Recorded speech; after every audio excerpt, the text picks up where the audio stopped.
Hey everyone, welcome to another Sit Down with Michael Franzese. Hope everybody's doing well. All is very good, very blessed on this end. As always, I give all the praise, honor, glory, and thanksgiving to God for that. Well, as you can see, I'm in a different place, different surrounding. You don't see the canvas up on the wall. I'm actually at the compound, I would call it, of Andrew and Tristan Tate. I've been trying to get here for a long time. Some of you know I had a little issue with the passport. We got that resolved. And I've been in touch with the Tates for quite some time now. You know, I've been a big supporter of what's going on with them in Romania. And, you know, there's a lot of back and forth about this. But I am of the belief, people, that you are innocent until proven guilty. I happen to know things a little bit differently than most people online. And I'm hoping this is going to work out the way it should. And all this gets cleared up in court for both of these young men.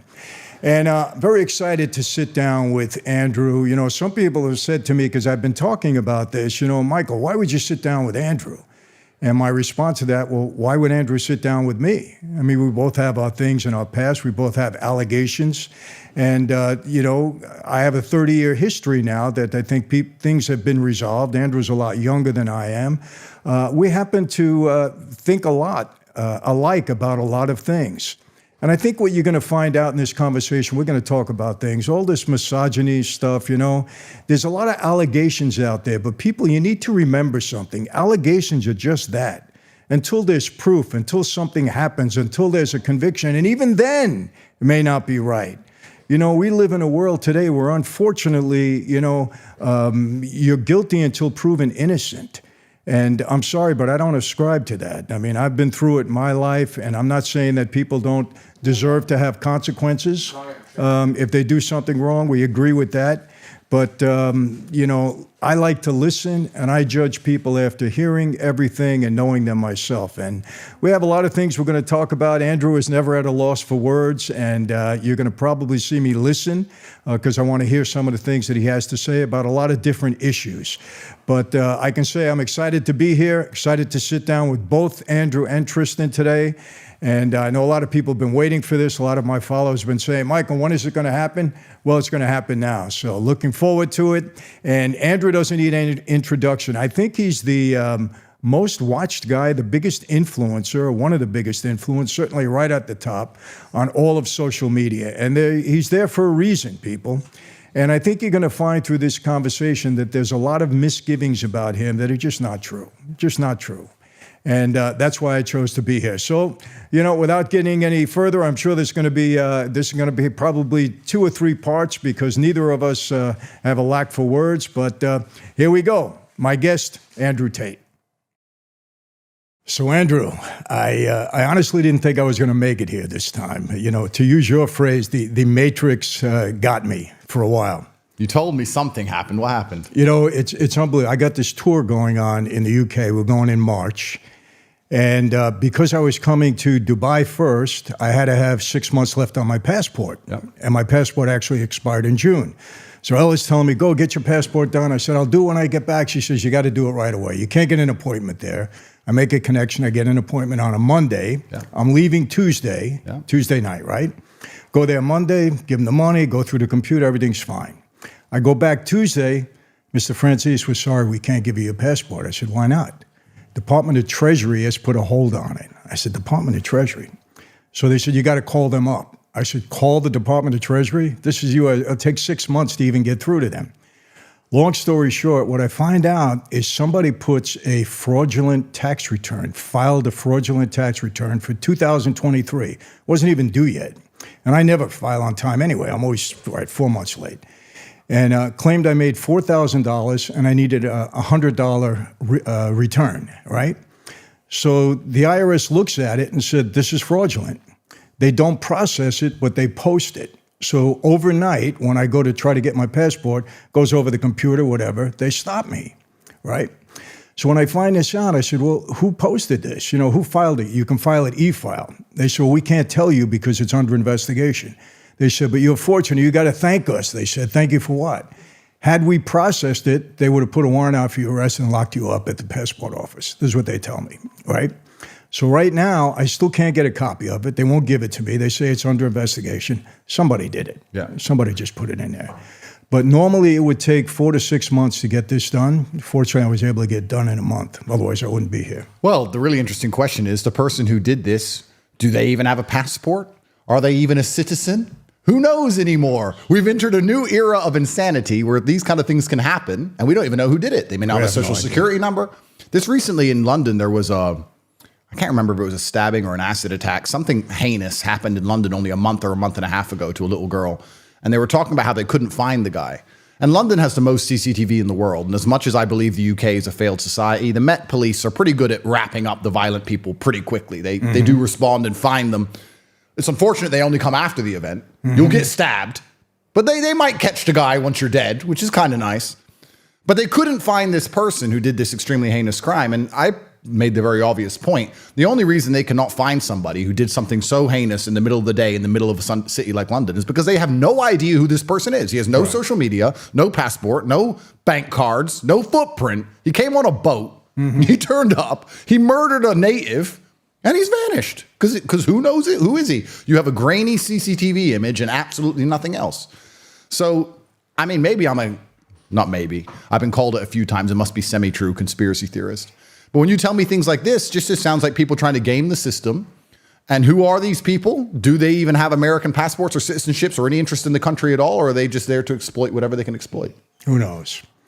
But I don't know how the immigration system is here. I know it's pretty bad in the UK, but you got to see how it is in America. We have probably 15 million people that have come into the country. And, I spoke recently to 850 Border Patrol agents in Texas. Yep.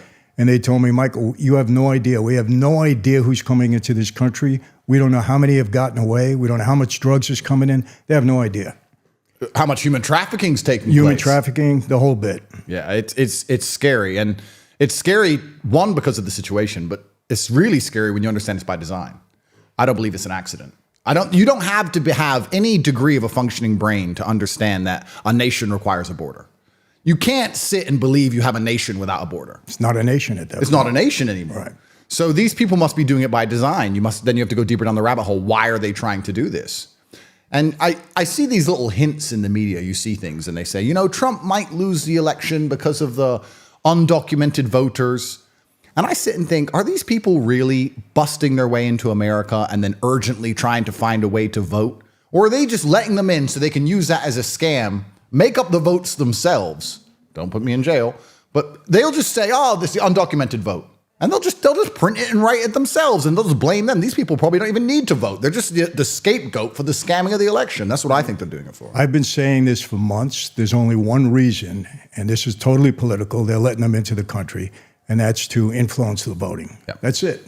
Yep. They want to turn the entire country blue, the entire country progressive. Yep. They never want to get out of power. It's so funny because you look at the world, and my recent stint has me looking at the world quite hard, right? Because when you go to a jail or when you go to a court or a legal process in a country that's not your native country, you start to feel extremely patriotic. It's weird because I left the UK 10 years ago and I've been in Romania for a very long time. But when you're standing in a Romanian court and there's a Romanian national anthem and a Romanian symbol and everyone's talking in Romanian and you're just standing there like, I don't stand up. You don't speak Romanian. No, I don't speak Romanian. I don't have a clue what's being said. It's just like, jail. You're like, right. What? So you kind of feel patriotic. And then I'm looking at my host nations and I'm trying to looking at the world and trying to find somewhere I can feel home again, because I felt home here until this happened to me. We can go deeper down the rabbit hole as to whether America actually did this to me by proxy. That's another question. But you're looking at things and I see countries like Russia, or I see countries where people can be proud of their leadership and proud of their nation. And I'm truly jealous. I'm heartbroken when I see young Russian men who believe in Putin and believe in Russia and believe in the country. That must be such a beautiful feeling. I can't be patriotic like I want to be because our leadership is garbage. They're throwing the country down the drain. They're doing it on purpose. And you have to look at who you can't criticize, because I don't truly believe freedom of speech exists anywhere. There's this idea that America has freedom of speech. That's a lie. Nowhere in the world has freedom of speech. There's always a class of people you cannot criticize. You can't go to Russia and criticize Putin. You can't live in Saudi and criticize the king or Islam. In America, you can't criticize trans, George Floyd, all this other garbage. And I'm like, well, if every single country on earth is going to have these taboo subjects, At least if you're not criticizing the leader who you believe has a national interest in improving the country. The Tate Franzese sit-down that we bring you today was sabotaged by Matrix attacks. Days before the meeting with Andrew Tate, Michael Franzese's passport was confiscated by the US government. That same week, Andrew and Tristan Tate were rearrested by the authorities in Romania. Andrew and Michael have overcome all the obstacles to make this sit-down happen. As a consequence of the Matrix attack, Michael's UK tour was moved from March to May. If you are watching this podcast in the UK in May, please come to the tour to show your support for Michael against his struggle versus the deep state. Tickets are on Eventbrite. Link is in the description box below this video. Michael is touring 8 of the major UK cities. I'm hosting. Hope to see some of you there. That's okay. You may not agree with everything your leader does, but if you know he's trying to help the country, you can be like, okay, but what are the LGBTQ and George Floyd doing to benefit America? These are the people who are off limits to criticism. I'm not allowed to say I don't believe they're acting the right way. Otherwise, I'm going to be punished in some way. And they don't benefit the country in any way at all, ever.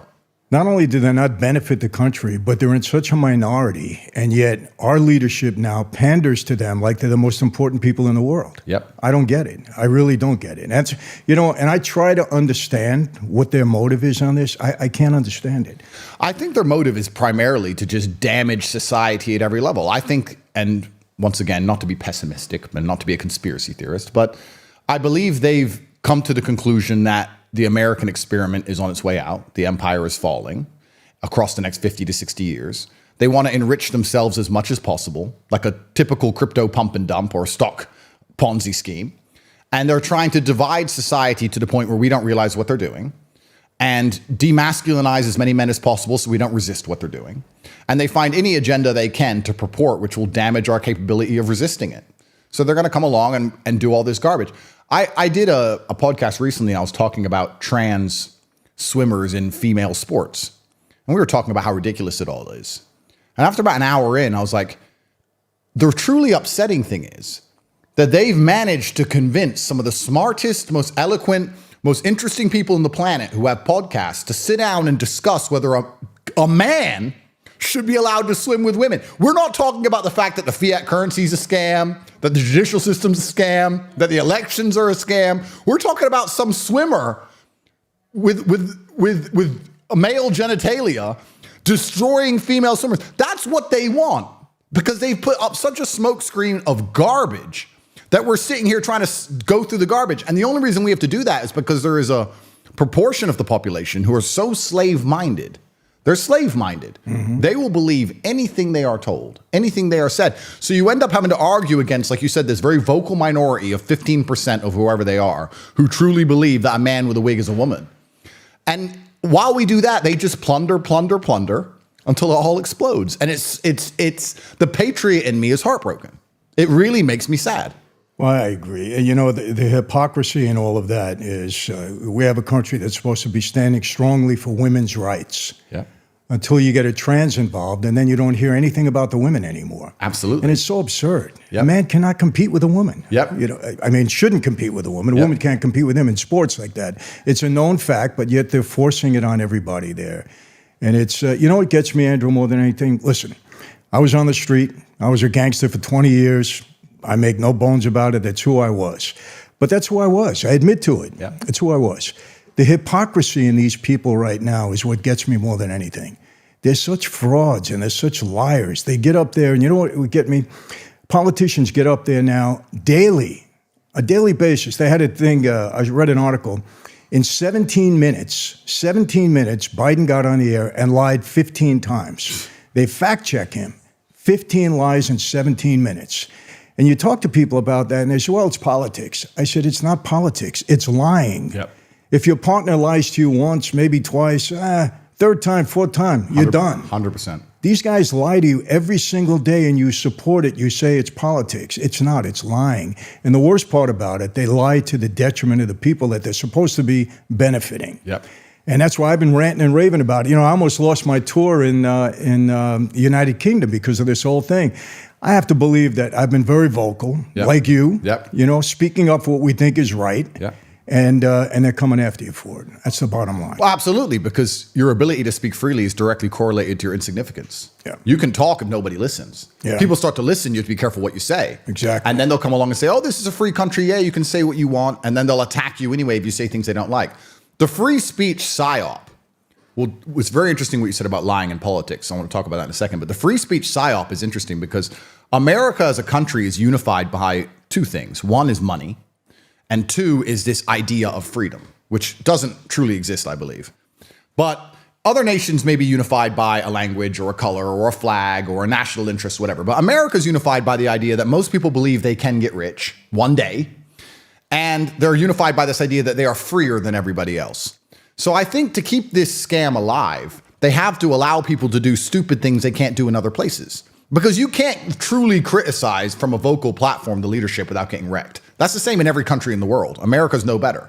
So to pretend they're better than a country like Saudi or Russia, they'll say, but you can change your name and put a wig on. Mm-hmm. So we're free. Yeah. So they'll allow you to do insignificant garbage, but they won't allow you to stand up and do anything that's important. And then they'll say, but we're free because look at this garbage you can do that nobody wants to do anyway, unless they're psyoped into it. It's really interesting what you said about politics and liars. That's the ultimate slave mind. When you say people go, it's politics. They've got us to a point now where we think it's perfectly acceptable and perfectly normal for the people that we hire to represent us to just lie the entire time. Exactly. And I mean, that's fraud, isn't it? I don't know. You're representing my constituency and you vote against our interests every single time. 100% fraud. 100%. Listen, and again, some people say, well, Michael, you were in a mob. I said, exactly. But I didn't pretend to be, fighting for the people. Yeah. We were fighting for ourselves at that point in time. Yeah. However, I will tell you this. We treated people better than they treat us. 100%. 100%. Our communities were safe. Our neighborhoods were safe. We didn't prey on innocent people. Yeah. These people, okay, they lie, they get on a campaign, they say this and that, and they get in the office, they totally reverse themselves to the detriment of the people that put them in office. And to me, there's nothing worse than that, Andrew. Nothing worse. I agree. And then the only way this makes sense is if you look at the political landscape and you understand who they actually work for. Because people say, why are they doing this? I hear often people say, politicians, they're just stupid. If they're so stupid, how come they're in charge of you? Yeah, they're not stupid. They're not stupid. You think they work for you. That's your confusion. You think they represent you. And you're like, why are they doing all these things? That's against my interest. Because you're not their concern. They work for somebody else. Exactly. And they're passing laws for their interest. The people who make rules to benefit the people who make the rules. They don't make the rules to benefit the common average person. I catch myself doing this. A lot of the things I talk about in the world and how I view things. And I'd really be interested in your input on this. Because I came from absolutely nothing and now I have a little bit of money. And I occasionally catch myself being elitist. Like if I meet somebody who I went to school with and we grew up in the same area and we've had the same amount of minutes of life and I managed to be monumentally successful and they can't pay their bills because they were too busy smoking weed, I don't feel sorry for them very much. I'm actually like, well, you're an idiot. You could have found a way out. You could have tried harder. There's always a way. You didn't try hard enough. And if you extrapolate that out, I'm somebody who was only poor 10 years ago. Imagine you're born into a banking dynasty. Imagine you're born into a lineage of people who have always been rich. Imagine how you're going to view the common man. Mm-hmm. They think we're cockroaches. They don't care about us. They have no concern for us on any level because they believe they're completely different. They're in a different class. They don't believe in nation states because they're globalist. They're above us in every way. They print the thing that we all slave around and run around for, money. So, of course, they have no concern for us. So when they get a politician in power and they get him to pass laws that are to our detriment, it doesn't cross their mind that that's not what they should do. For the same reason, I'll make a law or I'll make a decision in my house that will be detriment to the ants outside. I don't care. It's my house and it's their world. And this is the reality of it. And I don't know. I'm very interested in how that ties into your story with the mob and getting big and getting rich and getting famous. Did you ever get to a point where you're just like, you know what? You common people, I don't want to talk to you anymore. You get to that point. Not that you don't want to talk to them, but, listen, we have a tendency to pity people and feel sorry for people. In our country, everybody has an opportunity to do something. There's no question about it. Yeah. And you got to look at somebody's past. If, like you said, they're laying around and they're waiting for somebody to do something for them and expecting something to happen, depending upon the government, well, I don't have any pity for that. You know, I don't. I see so many people like yourself that started with nothing and made themselves successful, but they worked hard. Yeah. And they took advantage of the system when they could, which is what you're supposed to do. So, yeah, I mean, look, it's natural. You know, Good. I had to check myself there. No, because, you're okay there. And another thing I think that's getting scary about the world, which is also an interesting thing, and perhaps this is a modern thing, I don't know, but I see a lot of these crimes and a lot of things happening, and I particularly pay attention to British crime because I feel more British than American. I spend most of my time there, and you see stabbings on trains and all of these crazy things happening every single day, shootings, and London's getting really bad. And I was talking to someone, and I said, we're at the point now where you almost just have to avoid broke people. And I'm not saying that in a horrible way. I'm saying you can't get on a train because there's someone on that train who can't pay their bills and is on the edge. That's just the reality of it. You can see it. Someone bumps into them and they just pull a blade and start stabbing people. You can't walk around in crowds. You can't go where there's huge gatherings because there ends up being a murder or a stabbing or a riot. It's getting to the point where you become more elitist because you're saying, well, I just need to avoid all of the people who don't have a lot of money, and I can avoid 99.9% of the world's problems, besides the government, because then they come for you. Yeah. But it's getting that way, and I don't feel like, you'll know better than me, that the world used to be that way. The common man would be a good person, and everything was fine, and they loved their family, and they had a degree of respect.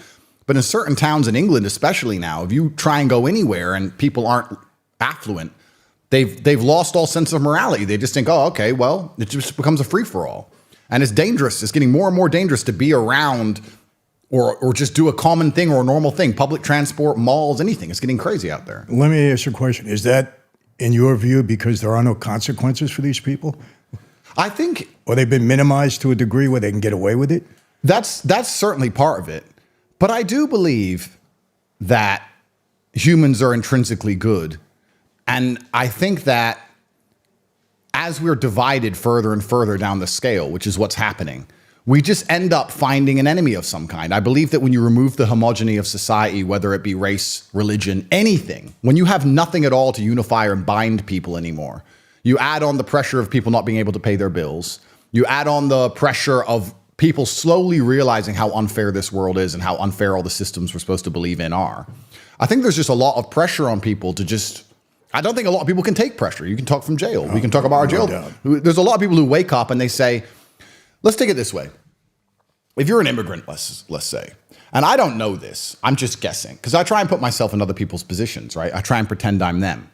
If I was an immigrant and I grew up in a strictly Islamic country in a war zone, I'm going to be battle hardened because I've seen terrible things happen. And I'm going to have this view of the West as this utopia of beautiful women and money and all this other garbage, right? And I'm going to leave my land, and I'm going to go to England, and I'm going to realize that, one, I don't have really very much money. Other people may have some money, but I don't. Two, nobody really wants to give me a job because I don't have the work ethic they expect of me.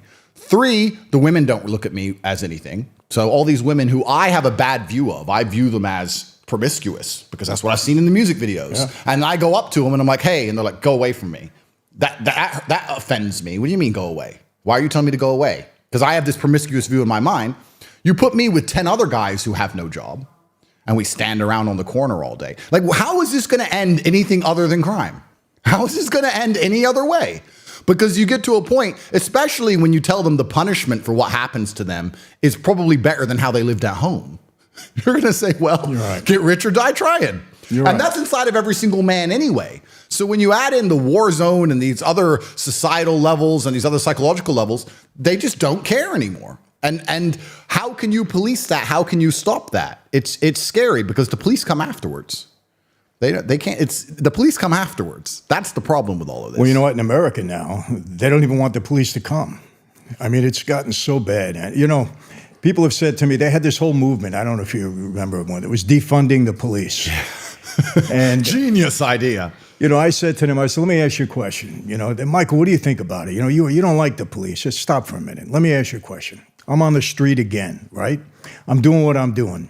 Rudy Giuliani, everybody knows him. He comes to me, he says, Michael, don't worry about it. You know, if we lock you up on a RICO case, you're going to get out right away. We're not going to give you any bail. No problem, you know? And don't worry about it. Maybe we'll give you a year in jail. Do you think I'm going to become a better person when I hear that, when I'm a criminal to begin with? Of course not. Yeah. When there's no consequences to your actions, you're going to go wild. Yep. And that's what they don't understand. You need law and order. And I think you believe that also. You've got to have law and order. There's no question about it. And when we're talking about this, and Andrew, I want to be clear with people. We're saying these things because we see something going wrong and we want to fix it. You know, when I go on a rant about our government, because I see them lying and I see them doing it to the detriment of the people, and that's why I get upset, because I happen to love my country. Yep. You know, I was born and raised there. Hey, you know, I did what I did, but I understand when I went to jail, I deserved to go to jail back then. You know, different than you. Yep. I deserved it when I went to jail. But I love my country. I got 7 kids. I got 7 grandkids. I want the country to be right. Absolutely. And when I see these people doing what they're doing and destroying United States is going down. Yep. I'm going to tell you something. If we get another 4 years of this Biden progressive stuff, we're in a lot of trouble. I think it's the last chance. It's it. I'm telling you, it's over. It's the last chance. And it's really actually a very interesting argument because I completely agree with law and order and I completely agree with what you're saying. When I got out of jail, I was analyzing because I'm a very lucky person. God has blessed me with the experience of the Romanian judicial system. So I'm trying to understand other judicial systems around the world. And I was like, well, where is fair? And you start to go down the rabbit hole a bit. Mm-hmm. And you see that there's a lot of countries that have completely different ethoses when it comes to justice. So the American idea and the British idea, the Western idea of justice is innocent until proven guilty. That's the basic idea of justice. In countries like Romania, it's more, everyone goes to jail for a while. Everybody. If you're even remotely suspected of anything, everybody goes to jail for a while. And then we'll let you out. And then in the end, unless you've really done something, you're probably going to go home. So theirs is more scattergun. It's more, you looked in a car window? Well, you didn't break in, but you're looking in. And there was a car break-in yesterday. Tough. Jail. It might be you. Yeah, that's how they work. Yeah. Now, that obviously comes with detriment because you end up in jail with a bunch of people who perhaps don't belong in jail. But then I look at the society here. We're in the poorest country in Europe. I walk around with $1 million watch. I had a $5 million Bugatti. I'd park it on the street. Women walk home alone at night. It's so ridiculously safe because everyone fears the law. So perhaps it's detrimental, yes. And when you're in the cell, you're like, why am I here? But if you're not emotional about the fact you got caught up in it and you look around, you're like, well, society does function. People always talk about Japan and say, Japan's so safe, Japan's so great, Japan's amazing. Yeah, because there's a 99% conviction rate. Yeah. You telling me that innocent people aren't going to jail with a 99% conviction rate? 100%. What's the even point of the court? The court doesn't exist. You turn up, I did that, yeah, jail. Yeah, jail. Same what happened to me. I went there and I said, TikTok, how can you human traffic someone on TikTok? TikTok doesn't even make money. Yeah, jail. They don't care. So you either fear the law or you have to fear the criminals. In the worst countries on earth, and perhaps we could say this is America currently, you have to fear both because the law will come for you if you're too big and you're telling too much truth. And the criminals will come after you if you're too rich. So you're living there with 2 enemies. Right. You know, that's the worst position to be in. At least in a country like Japan, you know, as long as I don't upset the law, I'll probably be okay. Yeah, right. Let me tell you what happened to you. It's the same way that guys in organized crime, same thing happens. I'll tell you what happened. Normally a crime is committed and they go out and investigate and find out who the perpetrators are, right? Yeah. When you get to be somebody like yourself, there isn't a crime. They're investigating you, trying to figure out if you did anything wrong. Correct. It goes the opposite way. Yeah. And that's what they do with guys like us. Yeah. Okay, he's a bad guy. Let's figure out what he did. Yeah. So they start investigating, surveillance, all that, until they can nail you with something. That's what happened to you. And I've said this to many people. I said, you don't understand it. You don't know the system, whether you're Romania, US, or it's the same thing. When you get a high profile like that, this is what they do. 100%. They do not get a crime and try and find the name. They get a name and try and find the crime. Exactly. And most people have no idea how all of these things work. They have no idea how ridiculous the legal code is in every country. You don't know the law. You can live in America your whole life. You don't know the law. You may think you know the law, but you don't. And when you go to a court, it's all subjective. They can have a page of law and they can have someone in there at 10 a.m. who goes home and they can have someone in there at 11 a.m. who goes to jail and he can go to jail for 2 years and the next guy in at midday, he goes to jail for 4 years. Mm-hmm. It's all subjective. Exactly. And that's what's so scary about it. They tried to pin a bunch of crimes on us. They tried the financial route. They tried this, they tried that. They ended up going for what they went for because it's actually very uniquely human trafficking is one of the only crimes in the world where the victim can say they're not a victim.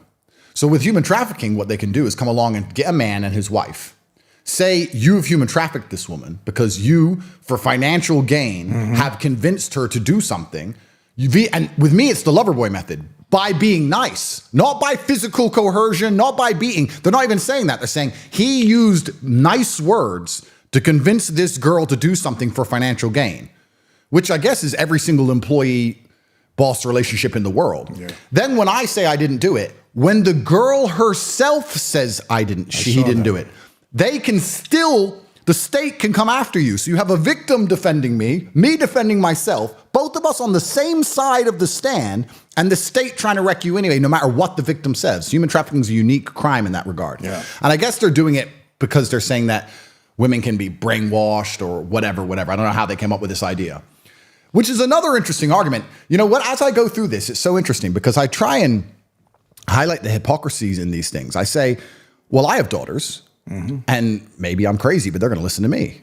And I'm going to have a big influence in their life. But we're now living in society in the West where we're saying women shouldn't have to listen to their fathers. Women shouldn't have to listen to their boyfriend. Women are sovereign individuals who can come to all their own conclusions because they're adults. Fine, I agree with that. But if that's true, you can't then say that they're so stupid that they'll do anything a man tells them to like this and that they can't tell their own point of view in court and that they're just lemmings. Which one is it? Yeah, it's one or the other. It's one or the other. So they're trying to push all of this feminism thing. But the second there's a man they don't like, they turn around and say, women are not sovereign. Women are stupid. They call me a misogynist. The courtroom is misogynistic. I'm sitting in a courtroom where a girl is saying he's never done anything to me. I asked him how to get famous on TikTok because he was famous on TikTok. They put this whole case together based on garbage and stupid YouTube videos he made, and they're trying to take him down. He's never hurt me. I have no problem with him. I don't want this case. I'm saying the same thing, and they're saying, no, she doesn't know what she's saying. Who's the misogynist? The state. So this goes in front of a jury here also? How does it work? It goes in front of a single judge. Oh. Yep. Welcome to the judicial system. And who does the judge work for? Well, that's right. Who selected this judge? Yeah. And this is another thing that I find so interesting because people how's he been so far? Because he did eventually let you out, right? Yeah. So the Romanian judicial system is effectively you have a tribunal judge, you have a singular judge, and then you go to an appeal. And the appeal, which is whether I win, if I win, they appeal. If they win, I appeal. So you always go to appeal, which has 3 judges. And they're all supposed to be randomly selected. I kept running into the same ones. Funny that. Right. But it's all supposed to be randomly selected.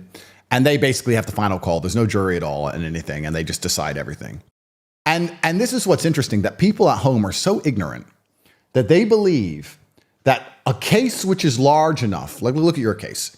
Your case and what happened to you and your people will affect the streets of New York. It'll affect 20 million people. You think they're going to leave that up to someone with a law degree? Do you think they're just going to leave it up to some guy with a gown who studied in a book? Or do you think they're going to say, you know what, there's 20 million lives at stake, so let's just do what has to be done to just fix this. Right. You know, that's how the system works. Yeah. I'm in the very lucky, fortunate position where my case affects the reputations of a nation. And they can say, oh, it's only Romania. Only Romania. Romania is the fastest growing economy in Europe. It's an EU nation state.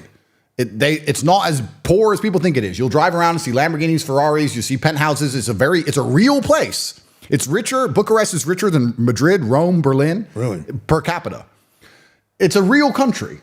And their reputation's on the line. Do they leave that up to some judge? Just some judge fairly. Just some judge who read a book. Or does someone come along and go, you know what? Even if he didn't do it, just say guilty, just a couple years. We're going to look bad if he walks. Right. We're going to look bad if he walks. I mean, there's some people are naive enough to sit and go, no, those conversations don't happen. But those people haven't been in rooms like you and I have been. Because if you've been in the right rooms, you understand those are the exact conversations that happen. That's the whole world. Exactly. The whole world, it's really as simple as people walking into rooms and saying things. That's what government is. That's what education is. That's what the mob is. That's what a business is. It's people walking into rooms and saying, yeah, you do this, I'll do this, and what benefits us? We just talked earlier about how the elite establishment and how they make rules to benefit themselves. I would be flabbergasted. In fact, I would bet my life. It is impossible that politicians in Romania have not sat down and go, how are we going to play this out? Because this has become a big mess. 100%. Of course. 100%. All this backdoor stuff that goes on. You know, it's similar to Trump, one of Trump's cases. The guy's got so many, between criminal and civil. I've never seen anything like it. But, you know, he sat in a civil case where he was supposedly defrauded a bank, and the bankers got on the witness stand and said, he paid us every single penny. Yep. He paid us faster than the loan was due, Yep. and we would lend him money again. Yep. Lend him money again. Yep. And they actually filed a suit against the guy. He lost the case. Those things happening at one time, the cameras are gone, the guards fell asleep. It doesn't happen. When I was in there, they were watching me. This is what people don't understand. Your government, I've seen some examples of it. There's a few people, I can't remember the name. I'd love to remember the name, but there was a guy who lived on a farm and he was raided by the FBI in the 90s for an illegal firearm or something, and they killed his wife and all this insanity. I don't think people realize just how crazily dictatorial and evil a government can be. And it's a system. It's like a faceless system. You're grinding against this faceless system. And that's what's been also so interesting about my case, because I'm sure Trump has the same thing. I guarantee when Trump walks into that courtroom, the police officer who walks him in there is like, sorry. You know, like the judge may be against it, but everyone else involved in the whole thing are probably, maybe not in New York, I don't know. But in my circumstance, it was very interesting. The cops who arrested me were like, sorry, bro. Yeah. The guy's in jail, sorry. The guy taking me to court, sorry. The police officer driving around, sorry. It's just part of a system. They know it's a setup. They know. That's why. They know it's a setup. Yes. But it's part of everyone's a cog in this big, huge machine, and nobody can really save you. Yeah. And you're going in and out of jail, and every single person you meet shouldn't be here. I'm like, what? it's insane. I know. And yeah, well, you know. And it's crazy how dangerous it all is. And they're coming for Trump now. And this is the thing. You don't know the law, and the law is so ridiculously subjective. They can get anybody for anything at any time. 100%. That's what people don't realize. The most ignorant thing you can say is, well, just follow the law. Just follow what? You haven't read the law. How are you going to follow a book you've never read? You don't know what the law is. Yeah. And if they want you and they pick you up, you're going to learn very quickly that you've been breaking laws the whole time. Every single person, I guarantee there's nobody who's lived a full year inside of the United States who hasn't broken some law. I don't think there's anybody that goes through a day without breaking something. There's so many laws on the books that are antiquated, but they're still there. They're still laws. Yeah. And they're ridiculous. If you ever read some of these statutes, you'd laugh. You'd say, no, this was probably 200 years ago, but it's still a law on the books. That's right. But, you know, I tell you this, and people need to understand this. And I know this about you, Andrew, because I've been following closely. We're not ranting because we're revolutionaries. We're not revolutionaries. We see something going wrong. Yep. We happen to care about people. Okay, care about our families, and we want to make it right. Yep. And that's the only thing, that's what this is all about. You know, there's two things that you always have to worry about in a country, and it's happening in the United States big time.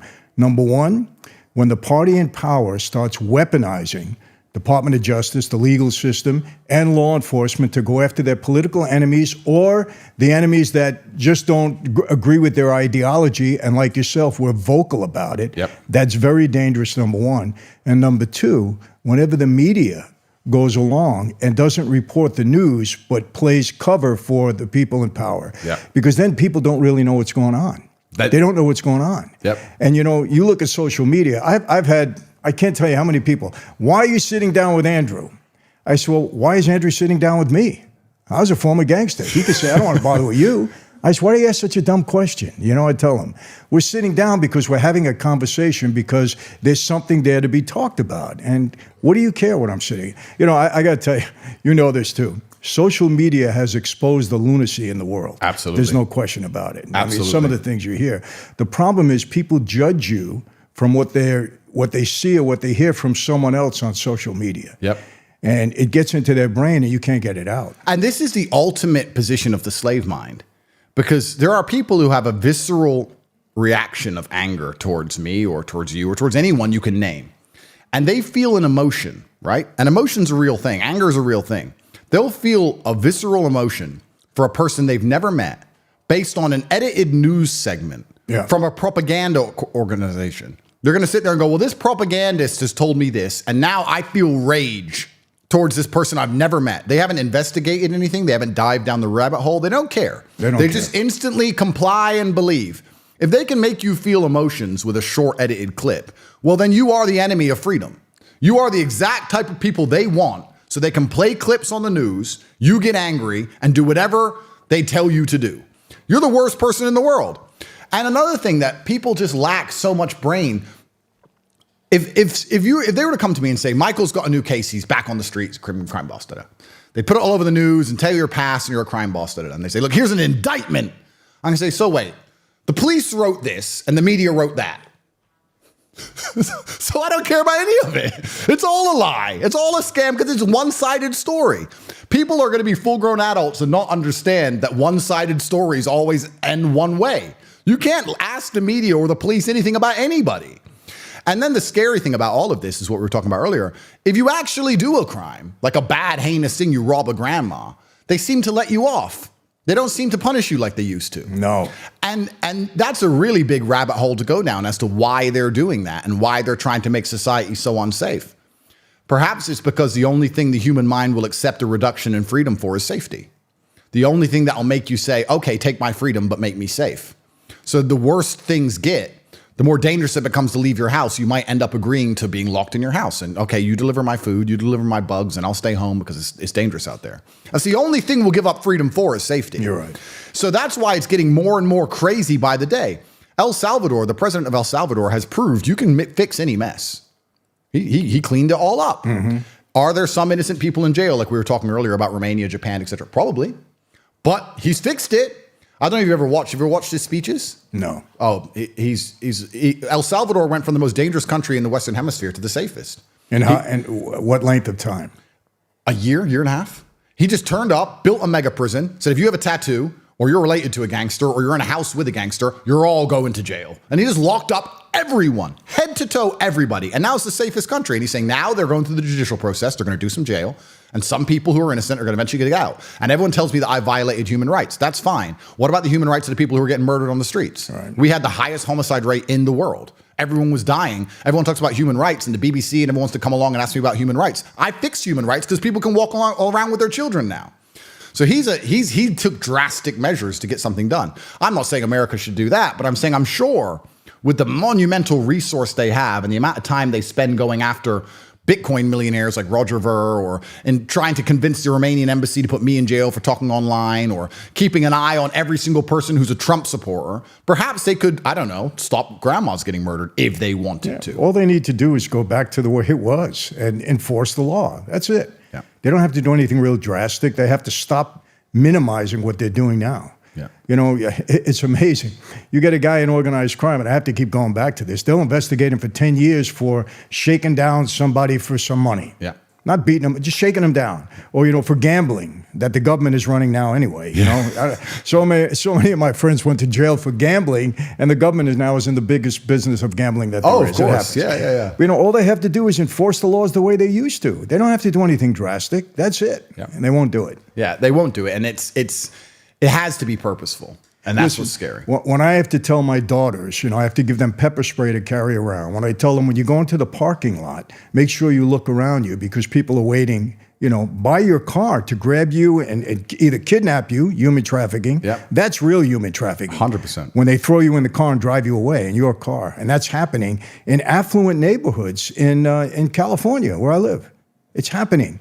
It's you know what's crazy about this? I think this is one of the reasons why they've been so determined to detriment the contribution of masculinity to society, because maybe I'm paranoid, maybe I'm crazy, but I think true masculinity, I see danger everywhere.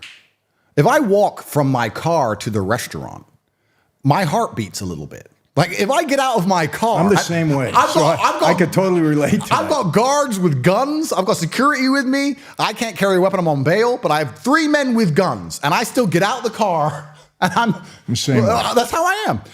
If you have that healthy degree of fear and protectivism inside of a society, inside of the societal mechanism for making laws, you're going to be a lot more careful about opening a border, a lot more careful about letting someone off and not giving them a cheap bail when they've done X amount of violent crime. You're going to be the kind of person who's like, no, Safety first. We're going to protect this. But when you add in all this subjectivism and this garbage and this feminism and this racial, oh, it's not his fault or it's not her fault or it's not this. They didn't do it. It's this, it's that, human rights, bunch of garbage. You're removing the masculine capability to just protect what it cares about.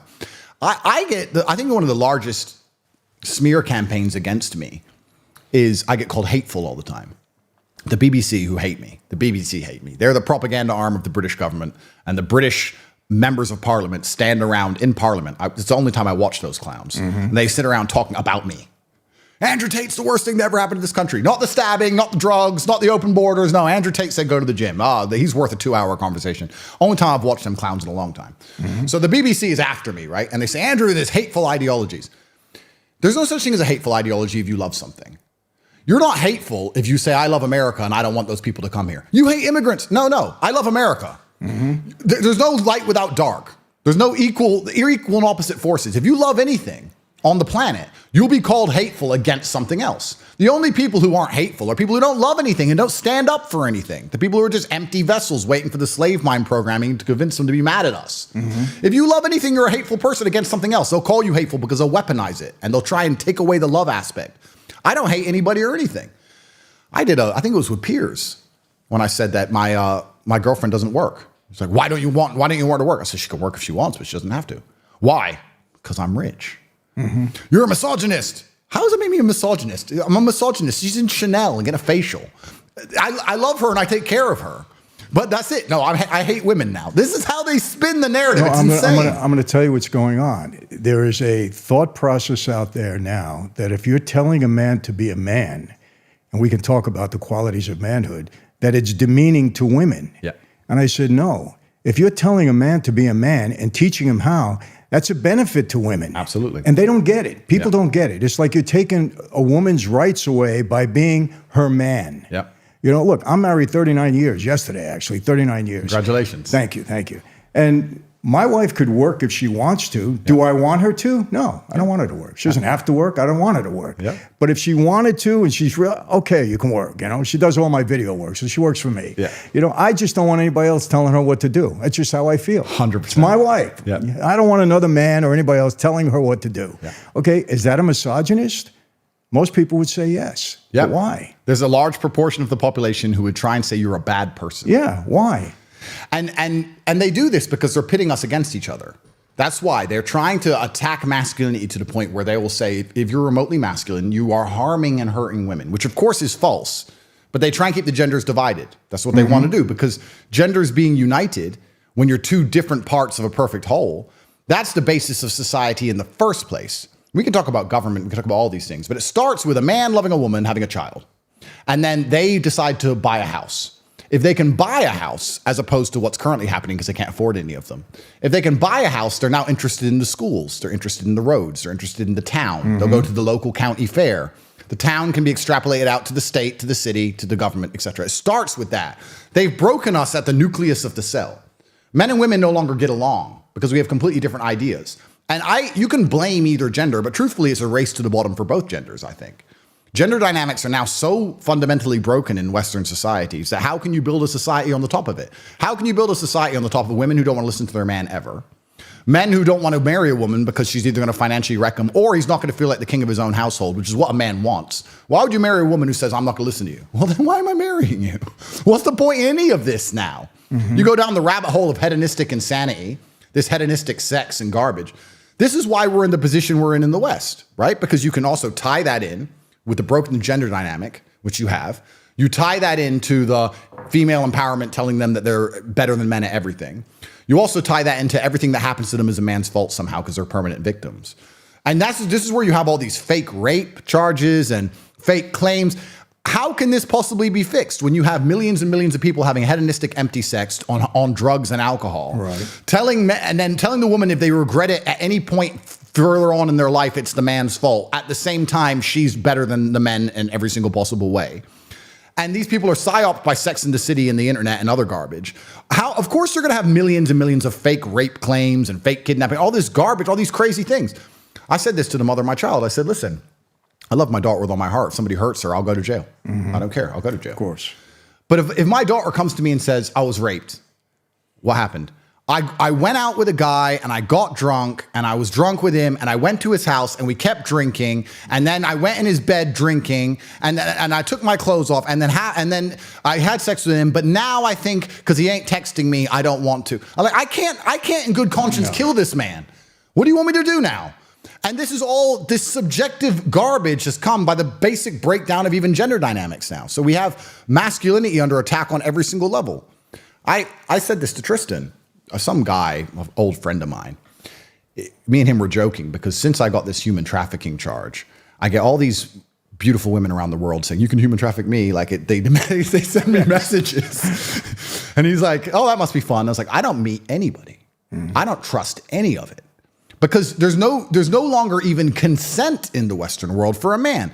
If she gives you consent and can retract, then you never had it. Right. So you can't even have relations now if you're famous, really. It's gotten to that point. It's gone to that point where she can go, yeah, we're in love, we're doing that. And you can be together for 3 whole months and enjoy each other's company for 3 months and be together every single night. And then 2 years later, she can change her mind and retract all the consent. And okay, will you be found guilty or not? Well, that depends on the evidence in your phone and her phone. Yeah. But you're still going to need a lawyer. You're still going to go to court. Go through the you're whole still going to get system. arrested. You're going to be punished by the process. So you can't even have consent in the West in any regard anymore. So how can you even have familiar relationships when you can't even have consent? And that makes men of certain status extremely scared. I also think, this is a pretty elaborate conspiracy theory, but I'm interested in your thoughts. I think another reason the Western world is so riddled, the leadership, the elites, is so riddled with this insanity and this disgusting pedophilia and all these satanic rituals. Because I don't think in other countries they have the issues with the things we're talking about. If you're a Russian billionaire, you have your 4 girlfriends or whatever, and nobody cares. It is what it is. You're a rich guy, you have your girlfriends, that is what it is. We have these elites in Western world who know that they can't ever truly have consent from a woman or they don't want to be seen with a woman or whatever, and they go to these private meetings. What do we say? The world's just people going to rooms and talking to each other, and they say, hey, there's an island where you can have fun and nobody will know. And don't worry about the consent thing. We've got it under control. It's this island. You know, they're beautiful. They're younger. And they end up going down this rabbit hole because they don't have any, because society is now so broken. You can't even be a rich man and just have a girlfriend. You can't even have a girlfriend. They'll take your money. They'll wreck you. They'll come out in the press. They'll accuse you. You go to court. These have got to be linked, these two different scenarios. I mean, they've schooled women to do that now. Oh, yeah, to take men out. Yeah, and I have 5 daughters, Andrew, and I tell them, listen, okay, they're very independent, every single one of them, okay? But I tell them, listen, you get a guy, if number one, he can't support you, he can't protect you, and you don't look up to him like he's somebody special and respect him, what are you doing with him? 100%. Now some people think, well, what do you mean? I'm a woman, I can take care of myself. Well, yeah, you can take care of yourself, but that has nothing to do with what I just said. Yeah. You want a man to be a man. Yeah. It's not demeaning to you. It's not saying that he's better than you. He's a man. He's different. He has a different role in life. Absolutely. And people can't accept it. That's misogyny. That's being misogynistic to certain people. Oh, completely. I don't have to rely on a man. Well, why not? What's wrong with that? It's so interesting because I have sons and daughters, and they're being raised in such different ways. But my son is having a hard life because life's hard, right? Right. I walk past him. He's 3. I push him over. He gets up. It's like, that's life, son. One day you're going to go to jail. Get up. But my daughters are princesses. Right. Like my daughter's 3 and she's saying, I only want to fly private and all this garbage, right? At 3. At 3. She's a nightmare. But I'm doing this on purpose because when he gets to a certain age, I'm going to say, look, the gravy train ends the second you get a man. So you've lived a very nice life. You have all the things you want and you have your bags and your cars and your private jets and you're very, very rich. But the second you get a boyfriend, the gravy train ends. If he can't pay for what you're used to, that's your decision. And you can't go back. You have to make a good call now because I'll take care of you until another man comes. Then it's his job. You better make sure he has my kind of budgets because you're used to a certain lifestyle. This is my plan. I have the same thing, and she's standing right over there. That's the plan. Same thing. Yeah, because the son is a completely different. They're from different mothers, and it's kind of unfair because the mother of my son's like, if I had a girl, my life would be so much easier because they're on jets and stuff, and you're like, I don't want him on a jet. No, I don't want him on a jet. No, I don't want him on a jet. I want him to stand in line. Right. And it's amazing how different the upbringings between the two can be and how my upbringing was. I often try and talk about how my dad raised me. And in the modern world, people will say, oh, that's crazy. That's abusive. He was nuts. I really believe I had the best dad on the planet. I don't regret a single time I had my ass whooped. I don't regret it ever. I probably deserved it.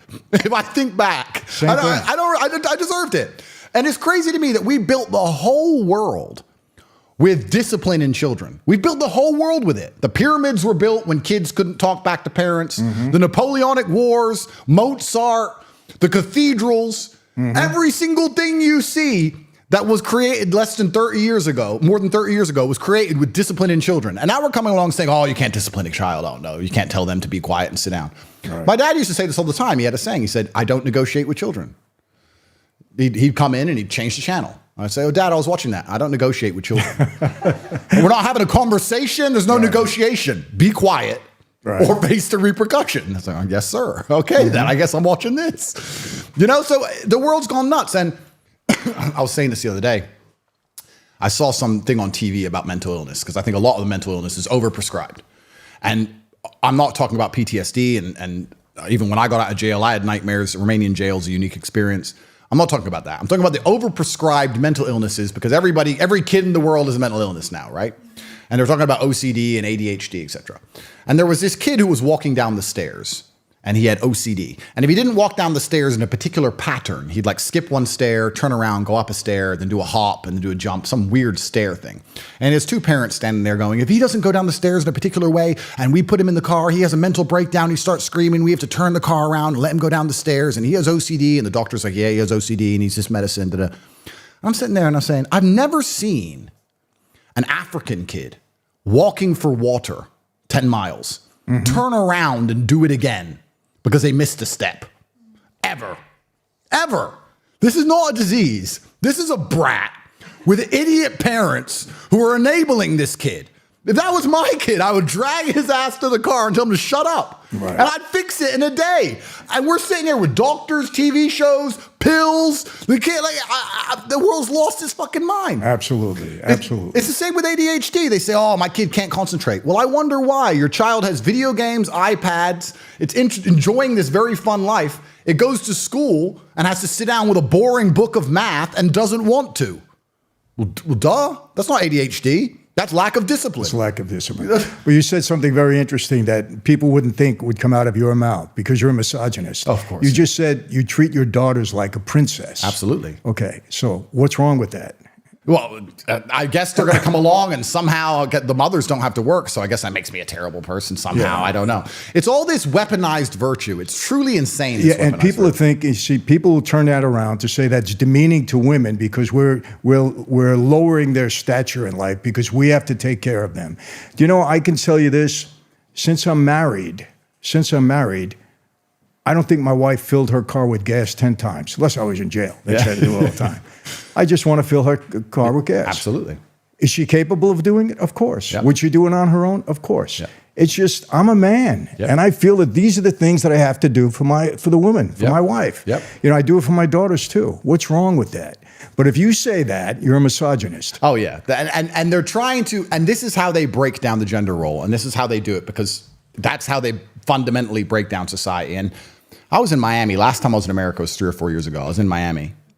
I was with a friend of mine from Saudi Arabia, and we were in the club. And I was saying, we were talking about how there's no real clubs in Saudi Arabia. There's clubs in Miami, da-da-da-da-da. And he looked at me and he goes, yeah, there's no clubs in Saudi Arabia, but there's wives. There's no wives here.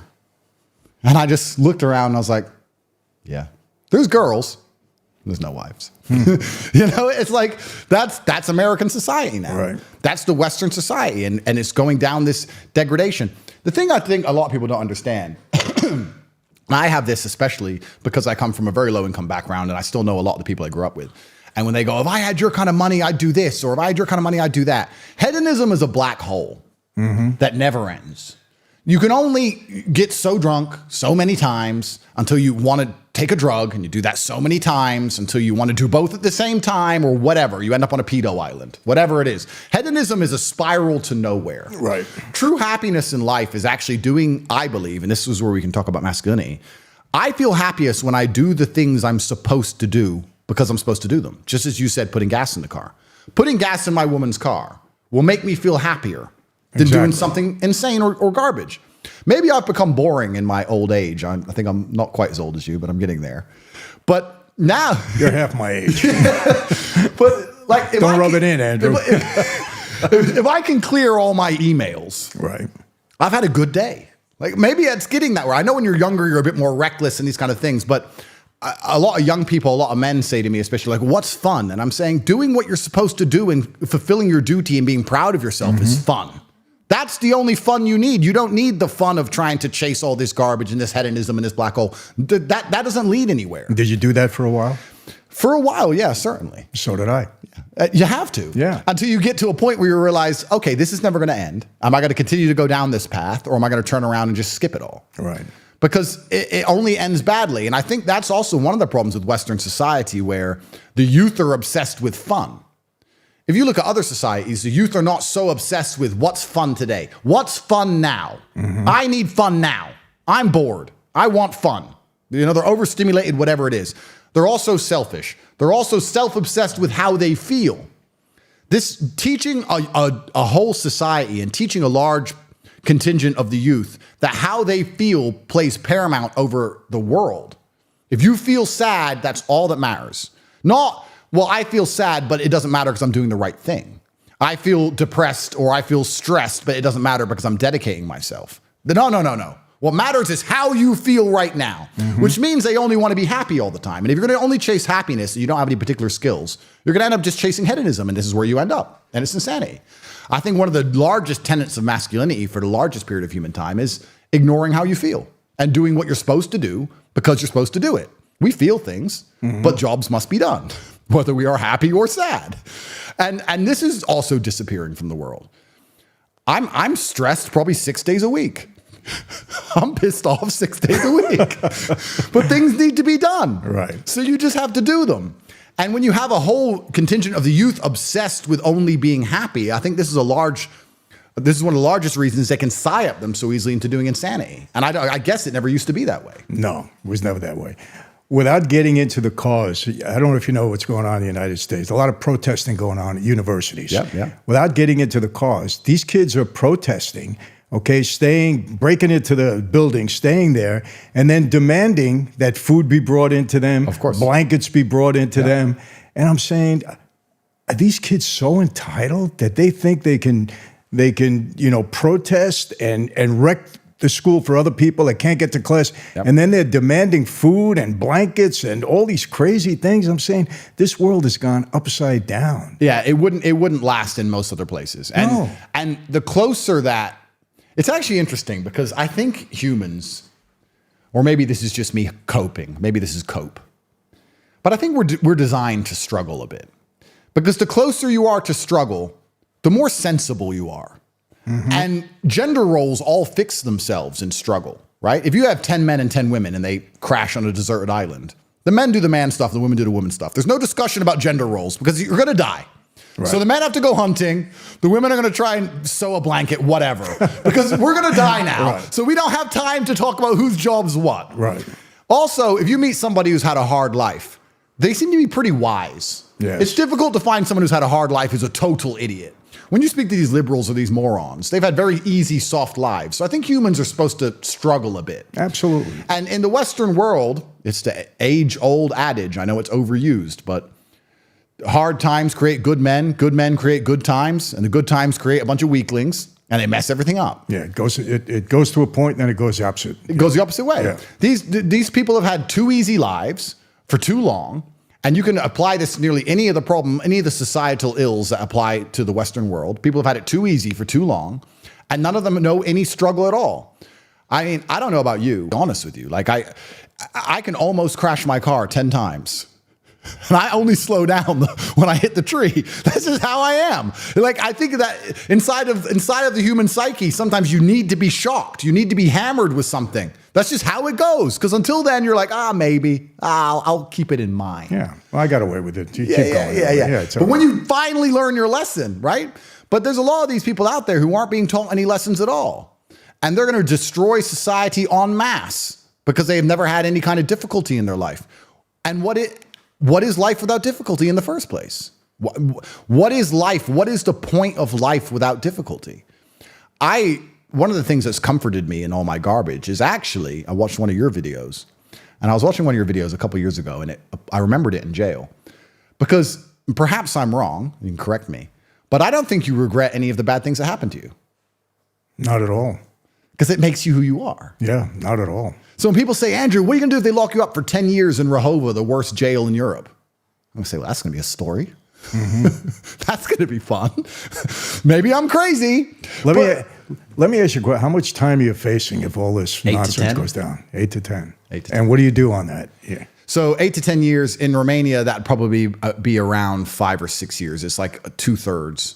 And Rehovot jail is the worst jail in Europe. So it's overpopulated, and Romanian jail is interesting because I wouldn't actually say it's as violent as a Western jail. Perhaps I'm wrong, but you see the Western jails is very race segregated, and there's drugs and there's violence. State jails, yeah. State jails. But Romania doesn't have that because everyone's Romanian.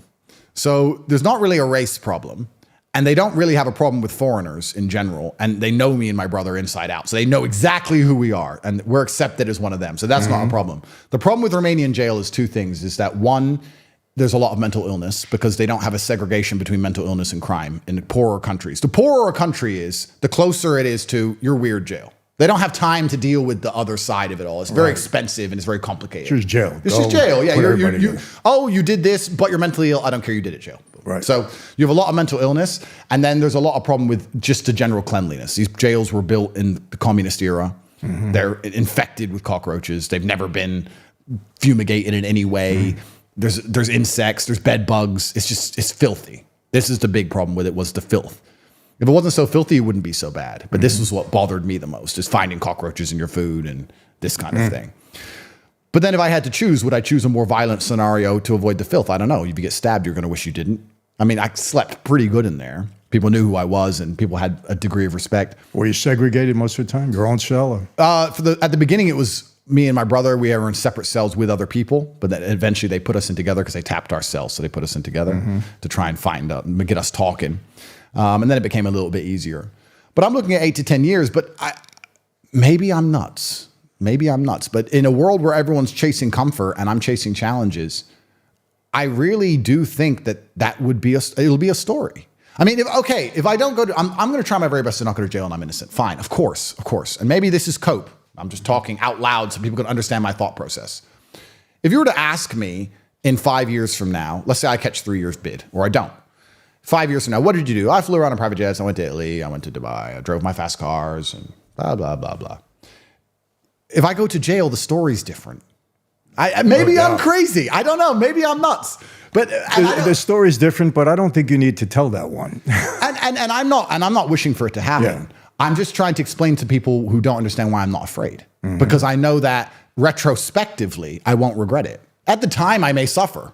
Right. I may suffer for a while afterwards. But I like to think, and I hope you can confirm this for me, that you wake up one day and you think back on it and go, yeah, I'm kind of glad that happened. Yeah, well, honestly, I spent 29 months in solitary out of my 8 years. Wow. And it was probably the best thing that happened to me. Yeah, I mean that, Andrew. Best thing that happened to me, because things became very clear. When you're in isolation and you're alone, you can go either way. You could either go crazy, like I saw a lot of guys do, and I don't demean them, because isolation is tough. Those lights go out at night. Sometimes guys can't handle it. You saw a lot of bad stuff. I get it. It's tough. I'm dead set against isolation for young people. They're young. It's going to be tough for them to survive. But I came out of there a lot clearer on who I wanted to be and what I wanted to do. And so that time worked for me. You got to make it work for you. You have to go either way. Of course. And for me, it worked. Yeah, and I guess perhaps that's just a general mindset in general. Like if life gives you lemons, make lemonade, right? I mean, there's two ways you can do it. I also think we're talking about the tenets of masculinity. I think one of the core tenets of masculinity, and me personally, I blame myself for everything. Everything's my fault. It's my fault. If I go to jail, even though I'm innocent, it's still my fault. I ran my mouth on the internet. It's my fault. I could have learned Romanian and defended myself better in court. I didn't. It's my fault. I got to tell you something. I say this all the time. Okay, people ask me, Michael, what's some of your secrets? I said, some of my secrets. One of my main secrets is this: everything that goes wrong in my life, I take full responsibility for it. 100%. Because number one, if it was somebody else that did it, I should have known better. Yep. I should have seen it. I should have not let it happen. Yep. When you do, that's a man, Andrew. When you can take everything on yourself so that the next time you don't make it happen, Yep. it's such a benefit. And people don't get it. Oh, this guy did me wrong. He did. Why did you let him do you wrong? 100%. My fault. I should have seen it. I'm smart enough. I should have known this. I've been through this. If you always take responsibility yourself, you're 100% better in life. You can't learn lessons if you're blaming everybody else for what happens to you. Exactly. That's another thing I just cannot stand about our president. The guy never cops to anything. Yeah. Everything is somebody else's fault. It's this, it's that. It wasn't my fault. I did everything right. These are all, I just can't take that in somebody. Even with my kids, my son. Well, Dad, it wasn't my fault. Yes, it was. Yep. Yes, it was. Even if it wasn't, it's your fault. Because that's how you learn and prevent it. Right. And if you have that mentality, it also makes you stronger mentally, I think, to deal with the difficult things in life. Because if you go to jail and you believe, and you were set up, and a lot of people have, and you're like, oh, the system's wrong, this is wrong, this person lied, I'm a victim, poor me. I don't think that's the right position of strength. I think I think you go into jail and go, okay, that's all garbage. Yes, it's a matrix attack, X, Y, Z. However, I could have done this, this, and this, and now it's my chance to do this, this, and this, so I don't waste the next few years of my life. And I'm going to come out and I'm going to do my very best to be the person I know I can be. And it gives you a degree of fearlessness. Yeah. It gives you a degree of fearlessness. And that's probably one of the largest problems with society today, is that a lot of men have become cowards. They're afraid to talk. Even us, we talk, it gets us in trouble, right? But every time they mess with us, they damage themselves. One of the overviews, one of the contingents to holding power is that people have to trust you with it. Power, the only guarantee of power, someone said this to me once, and I keep saying it, I love it. The only guarantee of power is that one day you're going to lose it. If you have power over a woman and she listens to every word you say, one day she'll stop listening. Might be the same in the mob world. You control the streets. One day you just don't control that street anymore. When you have power, people get power and they never think of this. The only guarantee of it is that one day it's going to be gone. And you have to prepare for that. And one of the quickest ways to lose power is when you can't be trusted with power. We give our governments and these institutions power because we trust them, right? The whole world is based on the trust of these systems. As soon as people stop trusting them, they can't do their job anymore. So every single time they do some two-tier policing garbage, every single time they attack somebody purely for their views, like Trump, like you, like I, we're like a poison frog, and they eat us. And they teach us a lesson, and we do some jail. That's fine. But they get a little bit of poison in them because they instill distrust amongst the populace. It gets to a point where once nobody trusts them at all, then it's over. Right? Nobody's going to sit there and go, oh, we'll go to court, or I'll wait for court. Once everyone knows it's a scam, then it's done. So it's kind of like, how do you beat the matrix? How do you defeat the matrix? Well, I'm sitting here running my mouth. They put me in jail for it. I'm now currently on bail and have been told not to run my mouth. And I continue to run my mouth, and they'll probably put me in jail. And maybe I'm martyring myself, but you have to, it does damage them. Do you have a gag order on you? I don't have a gag order. I have no official gag order. However, my legal counsel was like, look, you should be careful what you say about Romanian jail and Romania, and you're inside Romania, and you should be very respectful. And I was like, oh, I am going to be respectful, but I'm also going to tell the truth. And they have to damage themselves to do what they're doing. And when people lose faith in these institutions, that's when they're going to have to come along and be honest again.